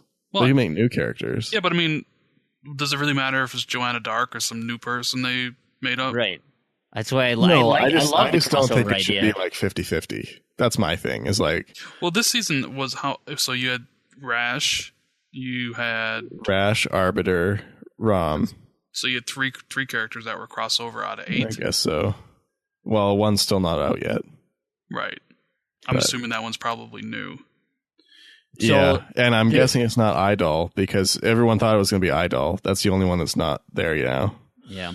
So there is a write-in vote. Did you write anything in? Do you got a guy you want? No, I just want new Killer Instinct people because I love the character design of Killer Instinct. I think all the characters are great. We write in Blinks. That's who I wrote in. Did you? No, I didn't. What about? I wrote in Steve from Minecraft. What about the dinosaur from Brute Force? What was his name? I didn't ever play Brute Force. Microsoft has a lot of characters. I mean, Banjo. You could get Banjo, like some kick-ass bear. Yeah, Banjo would be cool. That'd be cool. Yeah, I could go for Banjo. Well, I was just I actually playing BioShock. I kind of want a Big Daddy. That'd be cool too. Or how about Scorpion from Mortal Kombat? Yeah, I like them. We talked about the Mortal Kombat crossover. I like that idea because I think their characters blend nicely. Yeah, between Killer Instinct and Mortal Kombat. Are you guys surprised as I am that like Killer Instinct is actually popular, as big as it is, and as successful as it is? Not at all. Not at all. I'm hugely surprised. Killer Instinct had a huge following back when it was a thing, like in the arcade and N64 days, and they actually put the effort in to make it a good game. That's the thing. Like they had competition in mind when they were building that game, and as a result of that, it's super solid. Plus, Killer Instinct characters are so the characters are great. And like that's like half of a fighting game is just like great characters. But I did actually, out of all of the characters though, of the crossover characters, I think Joanna Dark would be the best fit. Yeah, I could see it. I think my standpoint was that it was just they were so quiet for so long that I was like, how can they possibly unearth this and bring this back? And plus, at the time, Double Helix wasn't that great of a developer. Because when it was like, oh, Double Helix is doing, you're like, huh? And then it was good, and then Strider was good, and then you're like, all right, cool, I feel great about this. Now, and then Amazon bought them. Amazon bought them. Yeah. Okay, who's doing it? And they're like, okay, Iron Galaxy. Iron Galaxy, the people that made a fighting game with 2 buttons. Yeah. Like, and then they did a good job, too. And then they did a really good job. You're like, all right, cool. I would actually say they did a better job than Double Helix. Well, I mean, Double Helix had the task of they had the concept, which was, and they did. They really did. Yeah. I continue to be impressed with how good Killer Instinct is. Let me ask you guys this question. So, with Battletoad, with the dude from, like, Rash from Battletoads, are they hinting at a Battletoads game in some point in time? Phil's avatar on Twitter is him holding up a Battletoad. I don't know with Battletoads. Like there's just like so much with Battletoads and it just being like such a like cultural thing of, you know, you call GameStop, hey, do you have Battletoads? Like I think that's just you. Yeah. But I do think there's a cultural significance to Battletoads. I mean, it was their answer to the Teenage Mutant Ninja Turtles. Mm-hmm. And it was a good one. Well, I think Freem was about to say I probably heard the same rumors that the rumblings. I mean, I had put them on my E3 like predictions card. Well, I know Rare is making 2 other games right now besides Sea of Thieves. And they've got that giant Rash like statue that they always have in their tweets and stuff. I mean, he's just a big cool statue. I think they have lots of cool statues in their place, though. And that's not. I asked because like with you Joanna Dark, with Crackdown Agent being a game, okay, Crackdown's coming out, and Joanna Dark, is it possible we get a Battletoads and another Perfect Dark at some point? Could be, maybe. Perfect Dark is. I don't understand why Microsoft abandoned Perfect. Seriously, granted, Perfect Dark Zero was a terrible game. It's still, I actually liked it. Like my only criticism was like I think the game was good. All the mechanics were really good. The only problem was the difficulty was so punishingly unfair that it made it not fun. I just think Microsoft has like something similar to Killer Instinct where they could bring Perfect Dark back and in a genre that people buy, like first person shooter, third person type stuff, and or I mean just model it after Phantom Pain, right? Pull up stealth elements, and I mean that thing sold like hotcakes. Yes, it did. I want them to do like we'll probably find out more at E3 next year about what they're going to do. I think it's such a shame, kind of what happened with Rare, like. And I kind of saw it, like, I don't remember Blame where it was. Matrick. There it is again. Mm-hmm. Well, they chose Kinect. They chose Kinect. Because you also got to realize that a lot of these developers also want job security. And Rare jumped on the Kinect bandwagon because they knew it was important to Microsoft, so they knew they would have jobs going forward. The thing with Rare was, too, is, like, it seemed like there was a period kind of early in the acquisition, like in almost like the early 360 days, kind of like post Cameo, post Perfect Dark Zero, where they had all these games in development that were like to the point where like this is a solid working prototype and like a solid concept. Like there was a serious amount of work done, and then Microsoft just canned it over and over again. It was like Cameo 2. Like it got to the same point where it's like, okay, here's this prototype, it's working, this is a solid concept. Nope. And just over and over again. So that's why there was so long when Rare didn't have anything. But how big was that development team at that time? Because Rare was just massive. Huge. They are pretty massive right now. Yeah. I think they're going to be Microsoft's new IP studio. I think Sea of Thieves is going to be a huge success when it comes out next year. I think this is going to be a new. See more of this game. Like everything I've seen so far, I'm so skeptical. It just doesn't click for me. And then every person I hear is like, my thing is just like amazing. It looks too cooperative dependent, and that's my only thing. Well, I just don't have people to play with on a regular basis. basis. Right, because it is very much going to be a shared world experience similar to Destiny, where you're going to get the most enjoyment out of playing together and like captaining the ship. Like you're right. Like we haven't really seen much. I've only gotten to experience the ship combat and stuff like that. Like there obviously has to be a lot more, outside of that for the game. But like what they have now, what I played, is fantastic. And I don't think it looks bad. Like that's just my concern with it is like I just don't have people to play with in like to that level, like that many people. Like it was like 2 people. If you could do everything with 2 people, you might be able to. Good. But if we're getting Rare back to that level of making it would be fantastic games like that, then it's great because they were still on Kinect Sports and Kinect Sports doing stuff. So and it's like I don't know. It just seemed like such a shame when you had that golden age of Rare and Nintendo. And then Microsoft bought them, and then they made Grab by the Ghoulies, which is like the worst game ever made. Like it's a tech demo. It's not a game. It's a tech demo. It's a horrible game. You know what? We should bring Donkey Kong into Killer Instinct. Could they get that from Nintendo? Yeah, like that's ever going to happen. Rare worked on that. Well, did you know? I was reading. I was reading the other day, and I didn't realize this was a thing. But GoldenEye 64 was going to come to XBLA. Yep. Everything it was made, it was ported, it was ready to go, and then Nintendo pulled the plug. Yep, they did. And then they're like, "Okay, guess we can't publish it." The IP license, like they had everything worked up. Microsoft was even willing to let Nintendo. They were going to give Nintendo a version of the game so they could put it on their own store.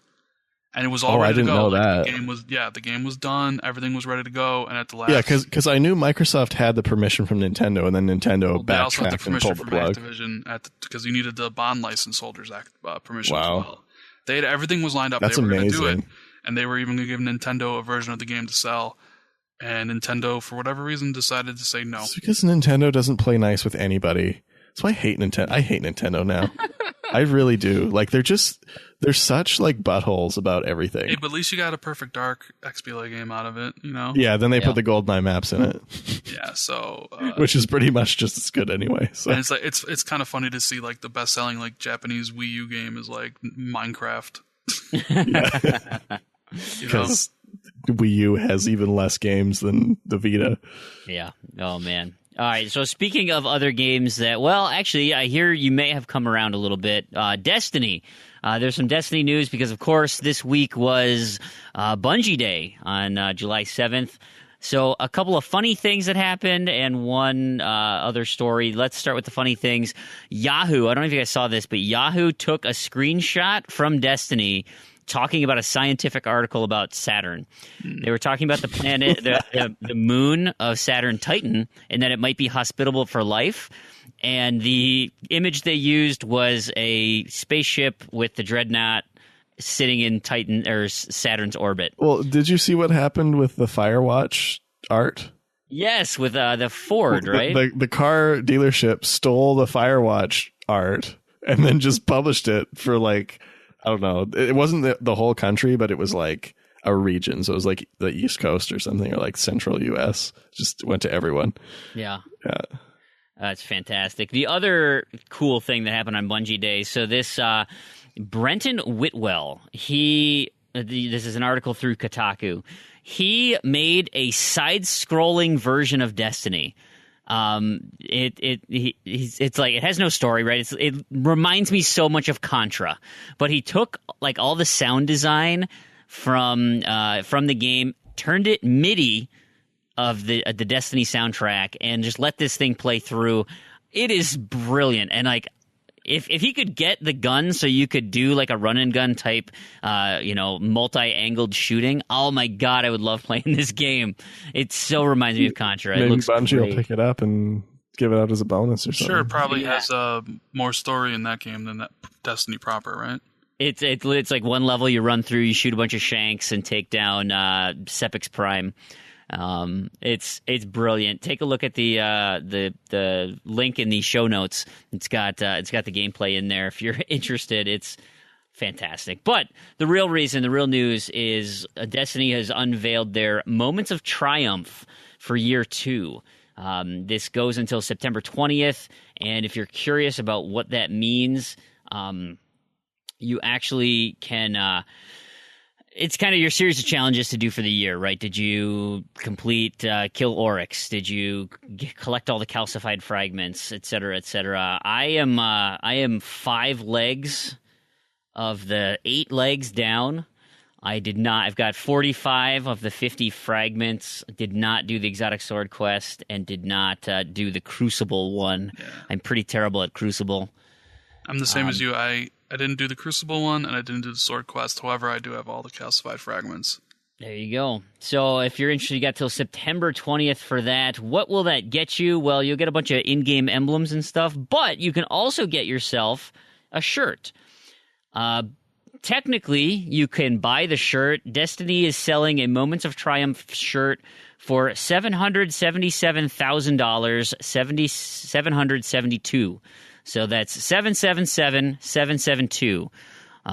So almost $800,000 for this shirt. But if you complete your Moments of Triumph, you get a massive discount for it'll drop the price to $24.99. But if I don't have all the Moments of Triumph done, I got to pay almost $800,000. Wow. Bungie, what are you doing, man? It's a good scheme. They're hoping one of the whales will buy it at $800,000. Right? Technically, so this came from Game Informer. They tried to buy it at $750,000, and it said your cart has exceeded $5,000. So for your protection, we're preventing you from completing checkout.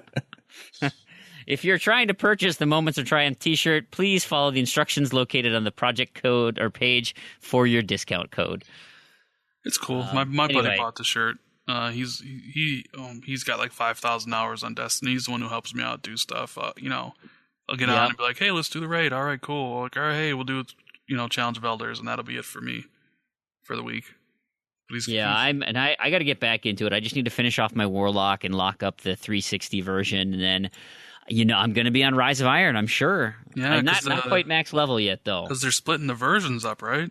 Yes, which I absolutely am convinced will destroy the ability to cross-unlock Destiny on the One and Destiny on the 360. I do.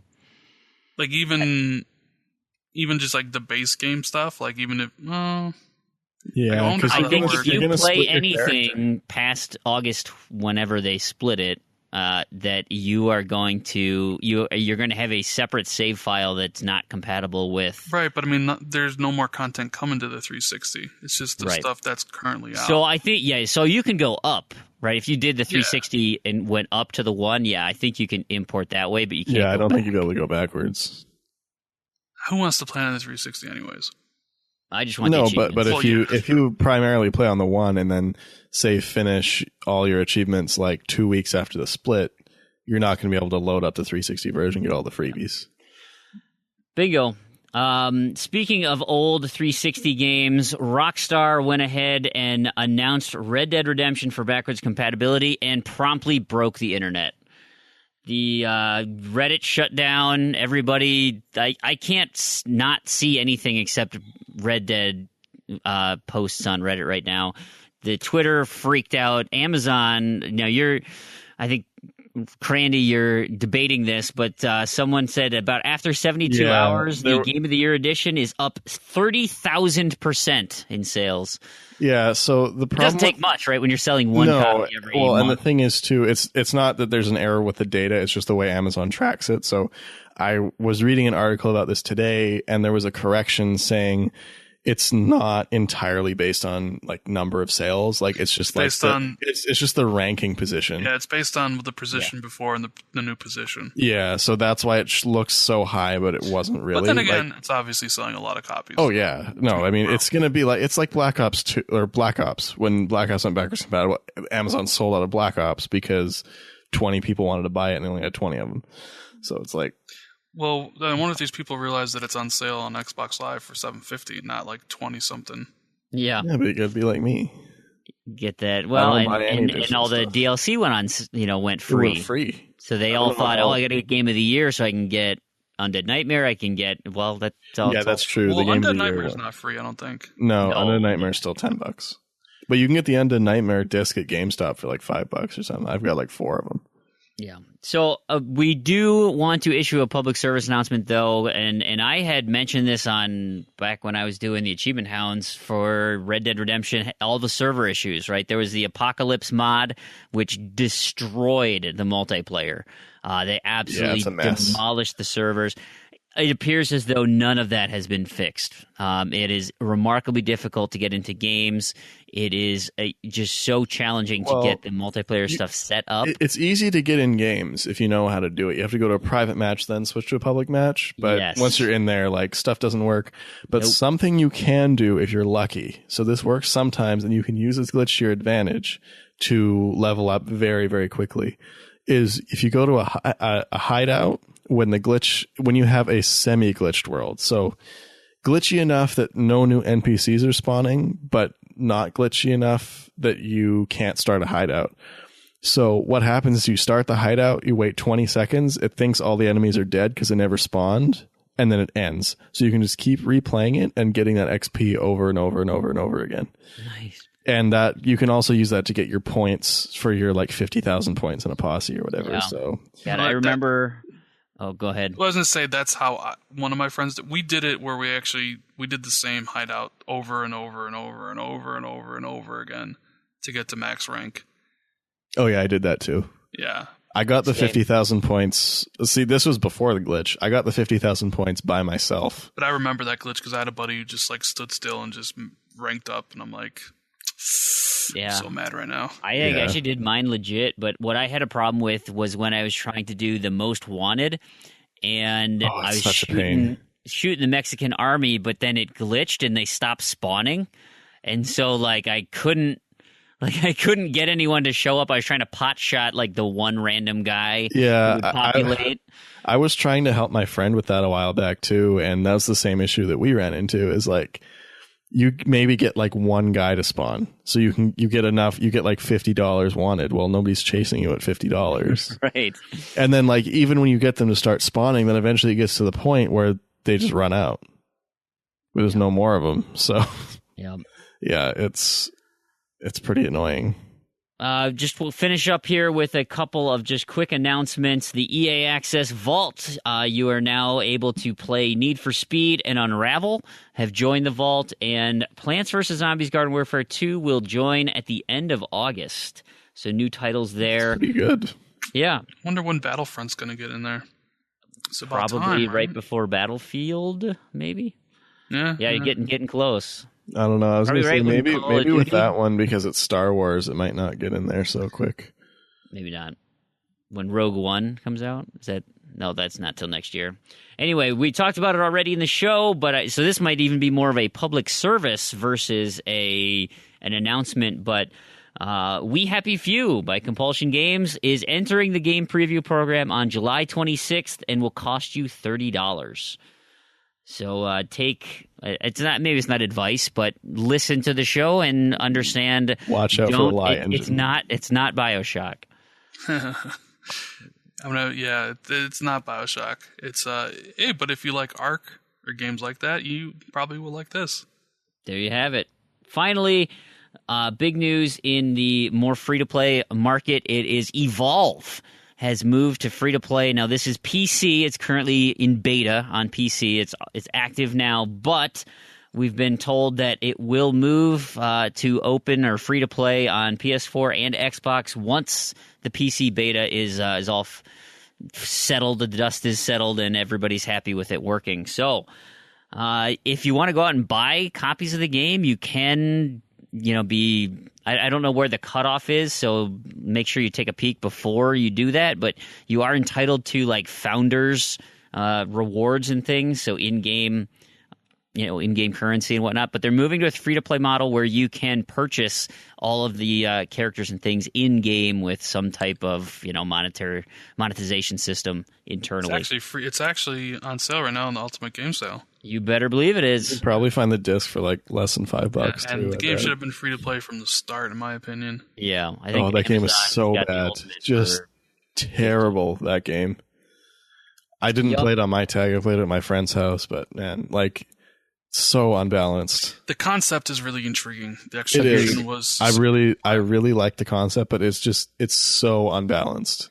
Well, they are fixing the biggest problem I had with the game was the progression system. I thought the progression system was just one of the dumbest ones I've ever seen. So they are fixing that. So maybe it'll be a lot better at being free to play. But they also, I noticed in the patch notes that they're also making it less team dependent. So you can just play stupid, which I don't like. Oh, but you just said you don't like playing with people. No. Well, no, I do. I just don't have people to play with. But the problem is, it's like, but that's the whole point of the game, is you have to be a good team or the monster's going to kill you. Well, maybe if you got rid of that rain cloud, more people want to play with you. Bingo. Maybe. That's just it right there. I don't want to end on this, but it's our last item here.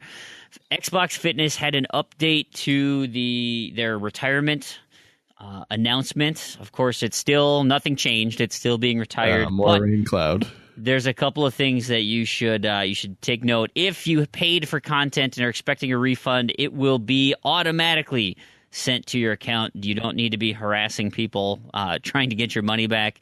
It will automatically happen. You will receive credit within 90 days, and then that credit can be used up to 1 year of when you get it.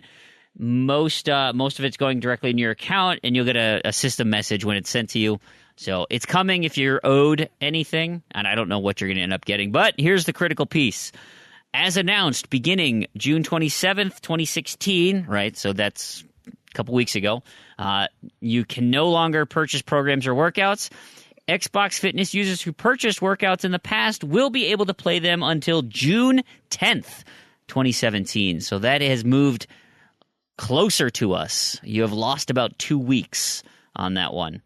So June 10th is the new date. Who's to say that won't continue to creep up if there's less users doing it? But if they change their mind again? Yeah, I think they're still holding to the December date as far as the non-downloaded content, which is still kind of unclear whether or not that will actually be what it is. But this was going to happen the minute Kinect was no longer needed. I mean, they're not selling the systems. I mean, I know they do sell systems with Kinect anymore, but when that thing requires Kinect and your user base doesn't have Kinect, there's no reason to keep it up anymore. I mean, hell, the Xbox One S doesn't even have a port for Kinect. Yeah, you have to get that adapter. Yeah, so this is just kind of I mean, it was a great thing, that they had, but, it's just... I really do enjoy the Kinect. I think it was well done, but it's just like, you don't force it on people like that. Like, have an option. So you got a year to lose some weight, essentially, now? 1 year? Yeah. Hey, if you get on that P90X, you'll... I did almost P90X. It's amazing. P90X is legit. It is hardcore. Yeah, I did that in the game and got my achievements by that glitch. So maybe I should have did it for legit. I didn't do P90X on Xbox Fitness. I just did regular P90X. But yeah, no, it's tough. It's hardcore.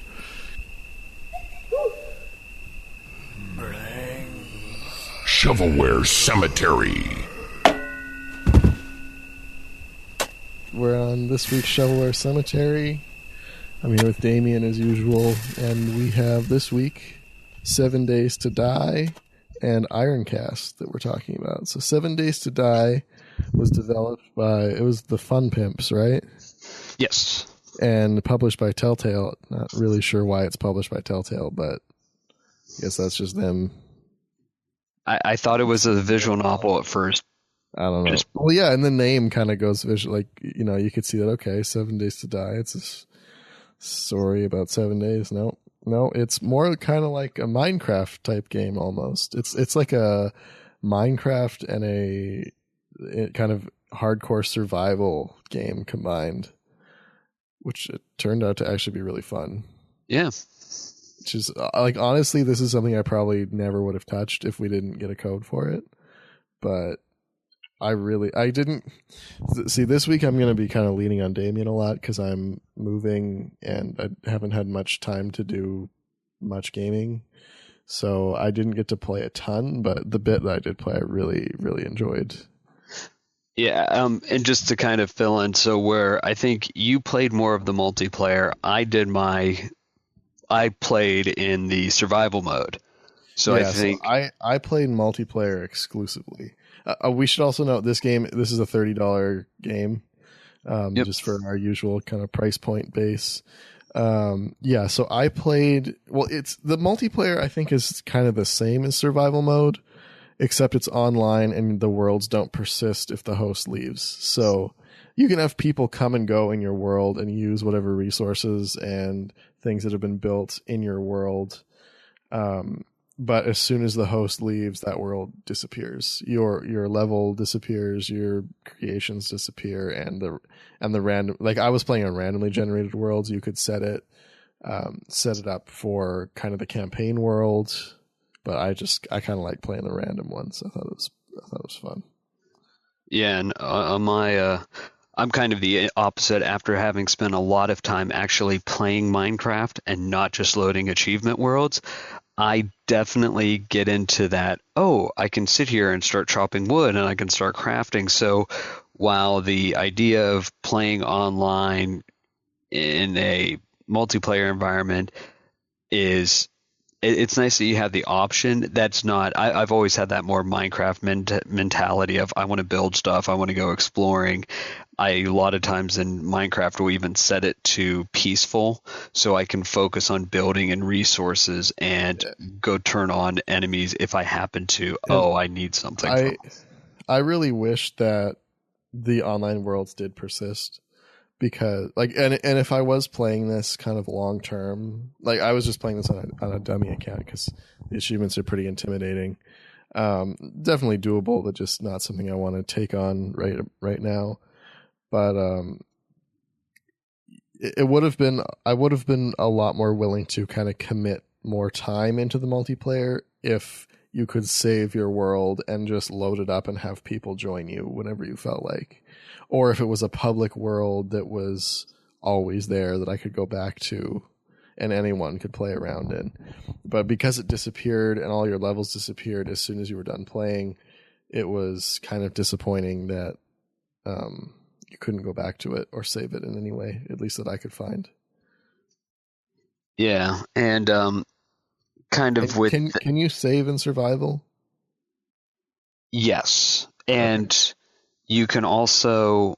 if you die in survival, you can just respawn if you've gone through the tutorial, kind of like Minecraft. If you go through the tutorial, you learn how to make your backpack. You actually have your kind of home base. I'm air quoting here; nobody can see it. You can, if you do get killed, if you are playing with enemies, you can respawn back at your home base. And again, it's that. I wanted to touch on the achievements, as you said, because there is a lot of not only killed 2,500 zombies, there's killed 2,500 other players. So if you're doing this game, just to note that 2,500 other players, like we're talking like 2,500 hours if you're not boosting that. Because I played multiplayer. I want to say I played multiplayer for like 5 or 6 hours, and at no point did I encounter another player. Now, there were other players playing that were joining my world, or I joined their worlds, but the worlds are so big that I never saw them. But if I was seeking them out to kill them, I probably could have found them. But that would have to be your exclusive goal. That, I mean, I doubt you would be able to get more than 1 kill an hour. However, if you're boosting it, very easy. You just put sleeping bags next to each other and just keep respawning. But yeah, so I would not. I think it's and again, there's probably going to be ways. I think the one I'm just looking at it, the 1,000 kilometers. Nobody's unlocked that yet, though. I'm sure over time the game hasn't been out for super long, and some people are almost done completing it. So assuming that even that all the achievements work and they're not glitched, it's still, from those people that are probably putting in the hours, it's going to be, even with boosting, it's quite an intimidating. So it's not the necessarily easiest for Gamerscore, but if you like Minecraft, but you want something that's a little more, let's say, adult-oriented, this would definitely be it. But unlike other games we reviewed, this is definitely in that higher price point, and that's where I personally have to knock it, because at least Minecraft, knowing the roots of how the game came about, the 8-bit graphics, I give it not really a pass, but it works for what it's doing. For this thing game, is too, it's not trying to look better. Yeah, like Minecraft looks like that, and that's that. It's not trying to look better. Yeah. This, on the other hand, definitely left some things to be desired in terms of the graphical aspects of it. I mean, it's not bad, but it wasn't anything super great. Honestly, it seems some of the stuff was kind of glitchy on how you would place things and whatnot. Just, I don't know. I mean, I had a lot of difficulty placing ladders. It's because what I wanted to do, well, I did do this. I dug a very, very deep hole for fun. I dug down so deep because I don't know if you dug down and then hit stone, but eventually if you dig long enough, it's not stone anymore. You get to dirt again, and then you dig down a little bit and you get to stone again. But I dug a hole so deep that if I walked in it, so I put my sleeping bag up top, and I dug straight down until I died of thirst. and then I walked down into the hole, and it's so deep that you just fall to your death and die. It was amazing. So then I lured some zombies and some wolves and stuff, or dogs. I don't know. I guess they're stray dogs. They didn't really look like wolves. And then they fell down and died, and it was just like this pit of bodies. That was fun. But what I originally wanted to do is I wanted to add ladders as I dug down, but since the way you dig is it's not really a straight block until you get down really far, you can't put the ladder on the side of your pit easily. And I was kind of frustrated by that, because then it's like, okay, well, now you just have to kind of make this blob of a pit. I mean, I suppose it's more realistic in that aspect, but I mean, I feel like it would be more beneficial to kind of have that blockiness and then gain the kind of snap ability of those blocks like Minecraft has. Yeah. So, I mean, I could see this for me. I mean, in summary on that, I look at someone like Freem, his love for zombies, he'll have a blast. If, again, you're really into Minecraft and you can take a little bit of, blockiness and glitchiness to it and want to wrap it in, it's a decent, fun game. But if you're looking for the graphics remind me a lot of Source Engine games, like Half-Life 2 era, like Half-Life 2, Gary's Mod, kind of stuff like that. Left 4 Dead, even. It's just kind of like a, I don't know how to put it, but that there's a distinct look of those games. Yeah. And this is just like that. Yeah, but the survival mode, I at least from when I was playing it, I didn't get any really sense of a story. It's just, I mean, Minecraft is... Doesn't it have a campaign too, or was that survival that I'm thinking of? I think you're thinking that was survival. I mean, it gives you objectives in there, kind of like in Minecraft, but again, it's Fallout 3 without a story. You just go on constant quest. Oh, I guess I'll go build this now. Okay, I guess I'll go get this. And if you want to just sit there and just collect random stuff and make a horde, be our guest. Yeah, and I think it's fun, but yeah, $30 is definitely high. If it was like 20, if it was 20, I'd say yeah, like or even the same price as Minecraft. Yeah, is like, yeah, you can totally get that money out of it. But if you're into this kind of game, it's definitely worth it. Like, I don't think it's not worth the money. It's just not worth the money for everybody. Yeah. So like, exactly. You have to, like, you can get a lot of time and enjoyment out of it. It's just, you have to really like that kind of game. Yeah. But for that, I'll give it Sanctuary. I think if the right person, certain people are going to love this game, and I can see that. So. And even people that don't really like that genre, like, I think you'll have a good time with it. It's just you might not have $30 worth of good time with it. So, I mean, that's just kind of the thing. Like, it's definitely fun. Like, there's no doubt that it's fun. It's just the price point. So with that, now we're going to go on to Ironcast, which unfortunately we've had for a very long time and haven't had a chance to talk about. But it's fun. It's a lot of fun. I didn't get a chance. This one I really didn't get too much time to play, but the bit that I played I really, really enjoyed, and I really enjoyed the concept because I haven't really played anything like it before. So I'll let you kind of intro it. Okay, so I think Ironcast from a genre, which I think this kind of perfectly summarizes it. We debated. I consider it a puzzle. Debating this off air this morning. Okay, so first off, this was developed by Dreadbit and published by Ripstone, and it is at the core, it is a puzzle matching game. And $15. $15. Correct. $15 price point, and at the core, it's a puzzle matching game. So you're given a grid table, and you have to match technically 5 if you start getting the yellow gold bits in there, or there's not debris, something to that nature of a term. Scrap, that's it. So there's energy, repair, cooling, and weapon are the 4 main, and then there's scrap. And scrap is used, you have to collect scrap throughout the game to 5. Was there 4? There's 4. There was another one. No, there's 4. There's 4 columns. Orange, green, blue, purple, and then yellow for scrap.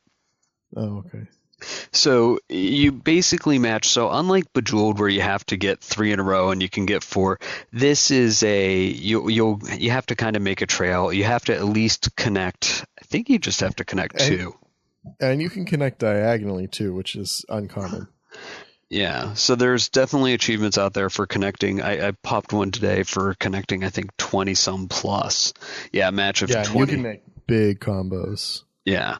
And so, but there's some strategy involved, which is nice. So this kind of goes to that next point. So you're controlling these, they're called Iron Cast, basically mechs. And so you match the colors within the puzzle to either refill your ammo, your energy, your cooldown.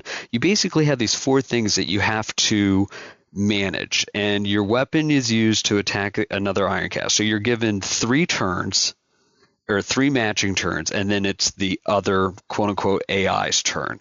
So you might go, okay, I need ammo, I need to repair, and I need energy so I can be walking or turn on my shields. And then you are actually, and then even strategically, you have 4 things. You have your movement, you have your shield, you have your light weapon, and you have your heavy weapon. And your enemy has the same thing. And you can target your weapon on any of those 4 things. So you might strategically say, okay, I want to go and try to take out my enemy's weapons first. Or you say, okay, I want to take out my enemy's shield. So there's a little bit of strategy. And you might say, hey, I have a lot of purples I can match, but I'm at half energy and I'm not moving. Do I want to match weapons, or do I need to match energy? So I think this is where the debate gets. This is where I was kind of coming and saying, well, I think really the biggest part to it is the strategy, because the puzzle aspect of the matching is, while it's there, it's not really difficult. Like you can really, it's usually really easy to see the matches and set up the matches. I mean, there's more to it than that. I mean, it's not totally trivial, but compared to something like Bejeweled or whatever, like there's a lot less complexity in the matching, and a lot in the turn-based strategy and kind of resource management side. So I did really like that aspect of it, and I thought it was very interesting. And going in, I thought it was just a matching game. And I was like, oh, okay, a matching game, whatever. Played a million of them, but then it's like I got all this other stuff that was really fun. Yeah, and I was, as I was saying to you off air, that if you had played Puzzle Quest, it really took, I think, some of those components of Puzzle Quest that you first played with, but really took it to another level, which is why I really started enjoying this game, because, as you said, while it might have puzzle matching, it almost, while it's there, and yes, it's how you kind of function and do things, it almost takes a back seat to the other strategy part. Yeah, I was especially impressed too with like the repairs, repairing certain pieces at a time and targeting opponents' pieces strategically, and just added on top of the resource management and the kind of, there's like kind of a crafting. I don't know if crafting's the right word, but when you defeat opponents, you get blueprints for new parts. And you can kind of swap them out to match your play style, to be, make your Iron Cast better for harder battles. And it's on top of that with the targeting, with matching, the resource management. It's a lot of fun. Yeah. So the other thing is, so there is a story, and it's actually not a very long story in the sense that you have 5 days, which is supposed to, I think, go over 5 or 6 matches until you meet the final boss. However, your initial Iron Cast out of the gate is not going to survive that long.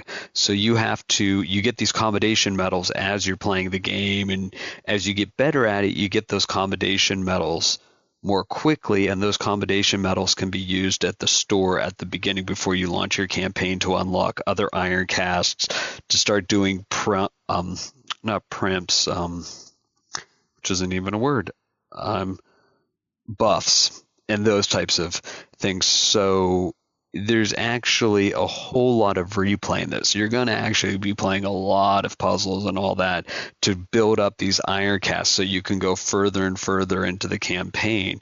So it definitely, while it's very simple and you can pick it up pretty quickly and maybe just play through a few games, if you're really going to sit there and try to grind through the entire game, you're going to be playing a lot of this game, which is kind of nice. It makes it very easy to get in and get out really quickly. You don't have to invest hundreds of hours where you come back to it. I mean, and it was very easy to learn too. Like to get all, I mean, not master obviously, but to learn all the aspects of everything and how it works. Like I think it took, I don't know, 20 minutes to learn enough to be able to just jump right in and play for real.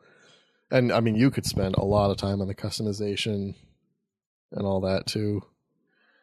Just as, you know, along with learning better ways to play. Yeah.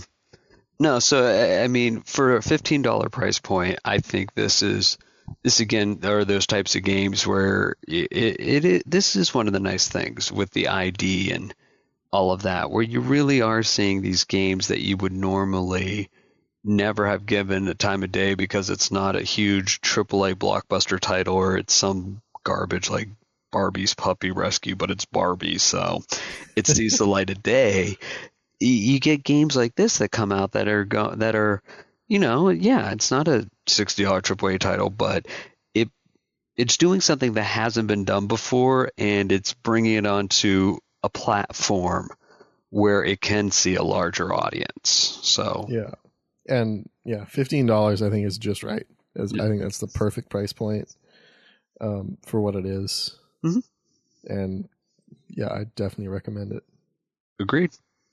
It looks like the achievements do take a bit, though. I was looking at TA. I think only 5 people have finished it. So yeah, but it's worth it. It's fun. I'm actually thinking about putting this kind of higher up on my list of games to start on my main tag because I liked it a lot and it seems pretty doable. So yeah, do a 1-day bean dive or one game bean dive. We'll see.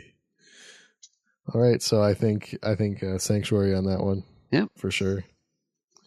So that wraps it up for this week's Shovelware Cemetery. Thanks, everybody. Okay, and so we'll move into our knobs and discos, our unobtainable and discontinued achievements. We have a couple of issues here. Now, this doesn't necessarily affect your achievements, but it's worth noting that the latest patch for Terraria has broken the online multiplayer part. So that means no sharing worlds, no jumping in there with a buddy.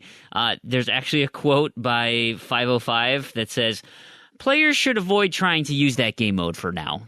Just you know, it's not working. Go ahead and we'll fix it later." But yeah, there was a patch that rolled out and it completely broke their system. So did they not test that? Like, I don't know how that happened. Like that's a pretty big thing to break. Yeah, I'm not sure how they like didn't see it in, because I assume it's still working on the 360. Yeah, probably. But there was no patch for 360. Player and local multiplayer are not affected and can be safely used.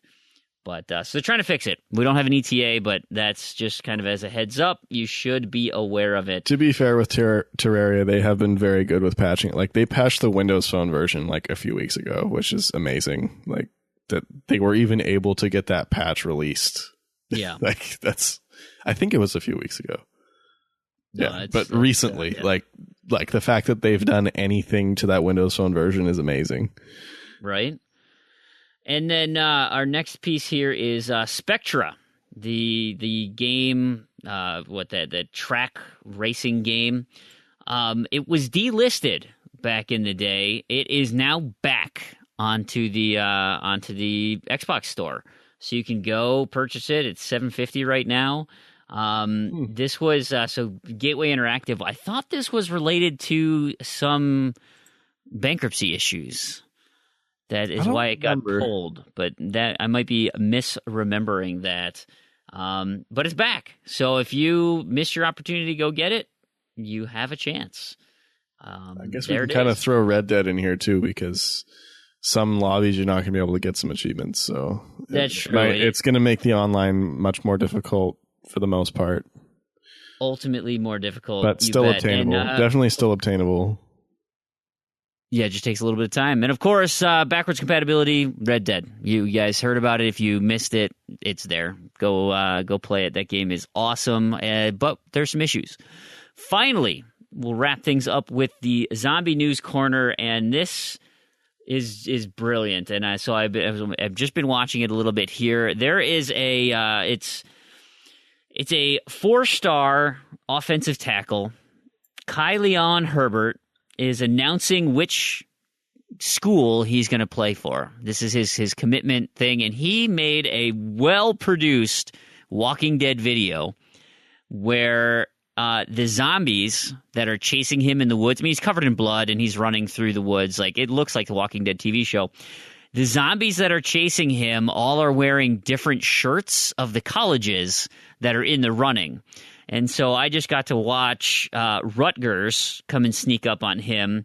And he tackled him and then beat the dude's head in until it exploded. Something tells me he's not going to Rutgers. But so if you want to see where he ended up choosing, you can take a look at the show notes, find the link, watch the video. Remarkably well done. I'm shocked they put that much effort into it. Brilliant way to announce what school you're going to. I love it. So that's kind of it. That'll wrap up our show for today. Thank you, everybody, so much for listening. Thank you, Rand, for being a part of the show. It was awesome having you on. We completely veered off script and just talked for hours about awesome video game stuff. But man, I could sit here and talk to you for hours and hours continually. Yeah, well, thanks for having me on. I really enjoyed it. I like talking with you guys. You guys do a good podcast. So hopefully this one turns out well.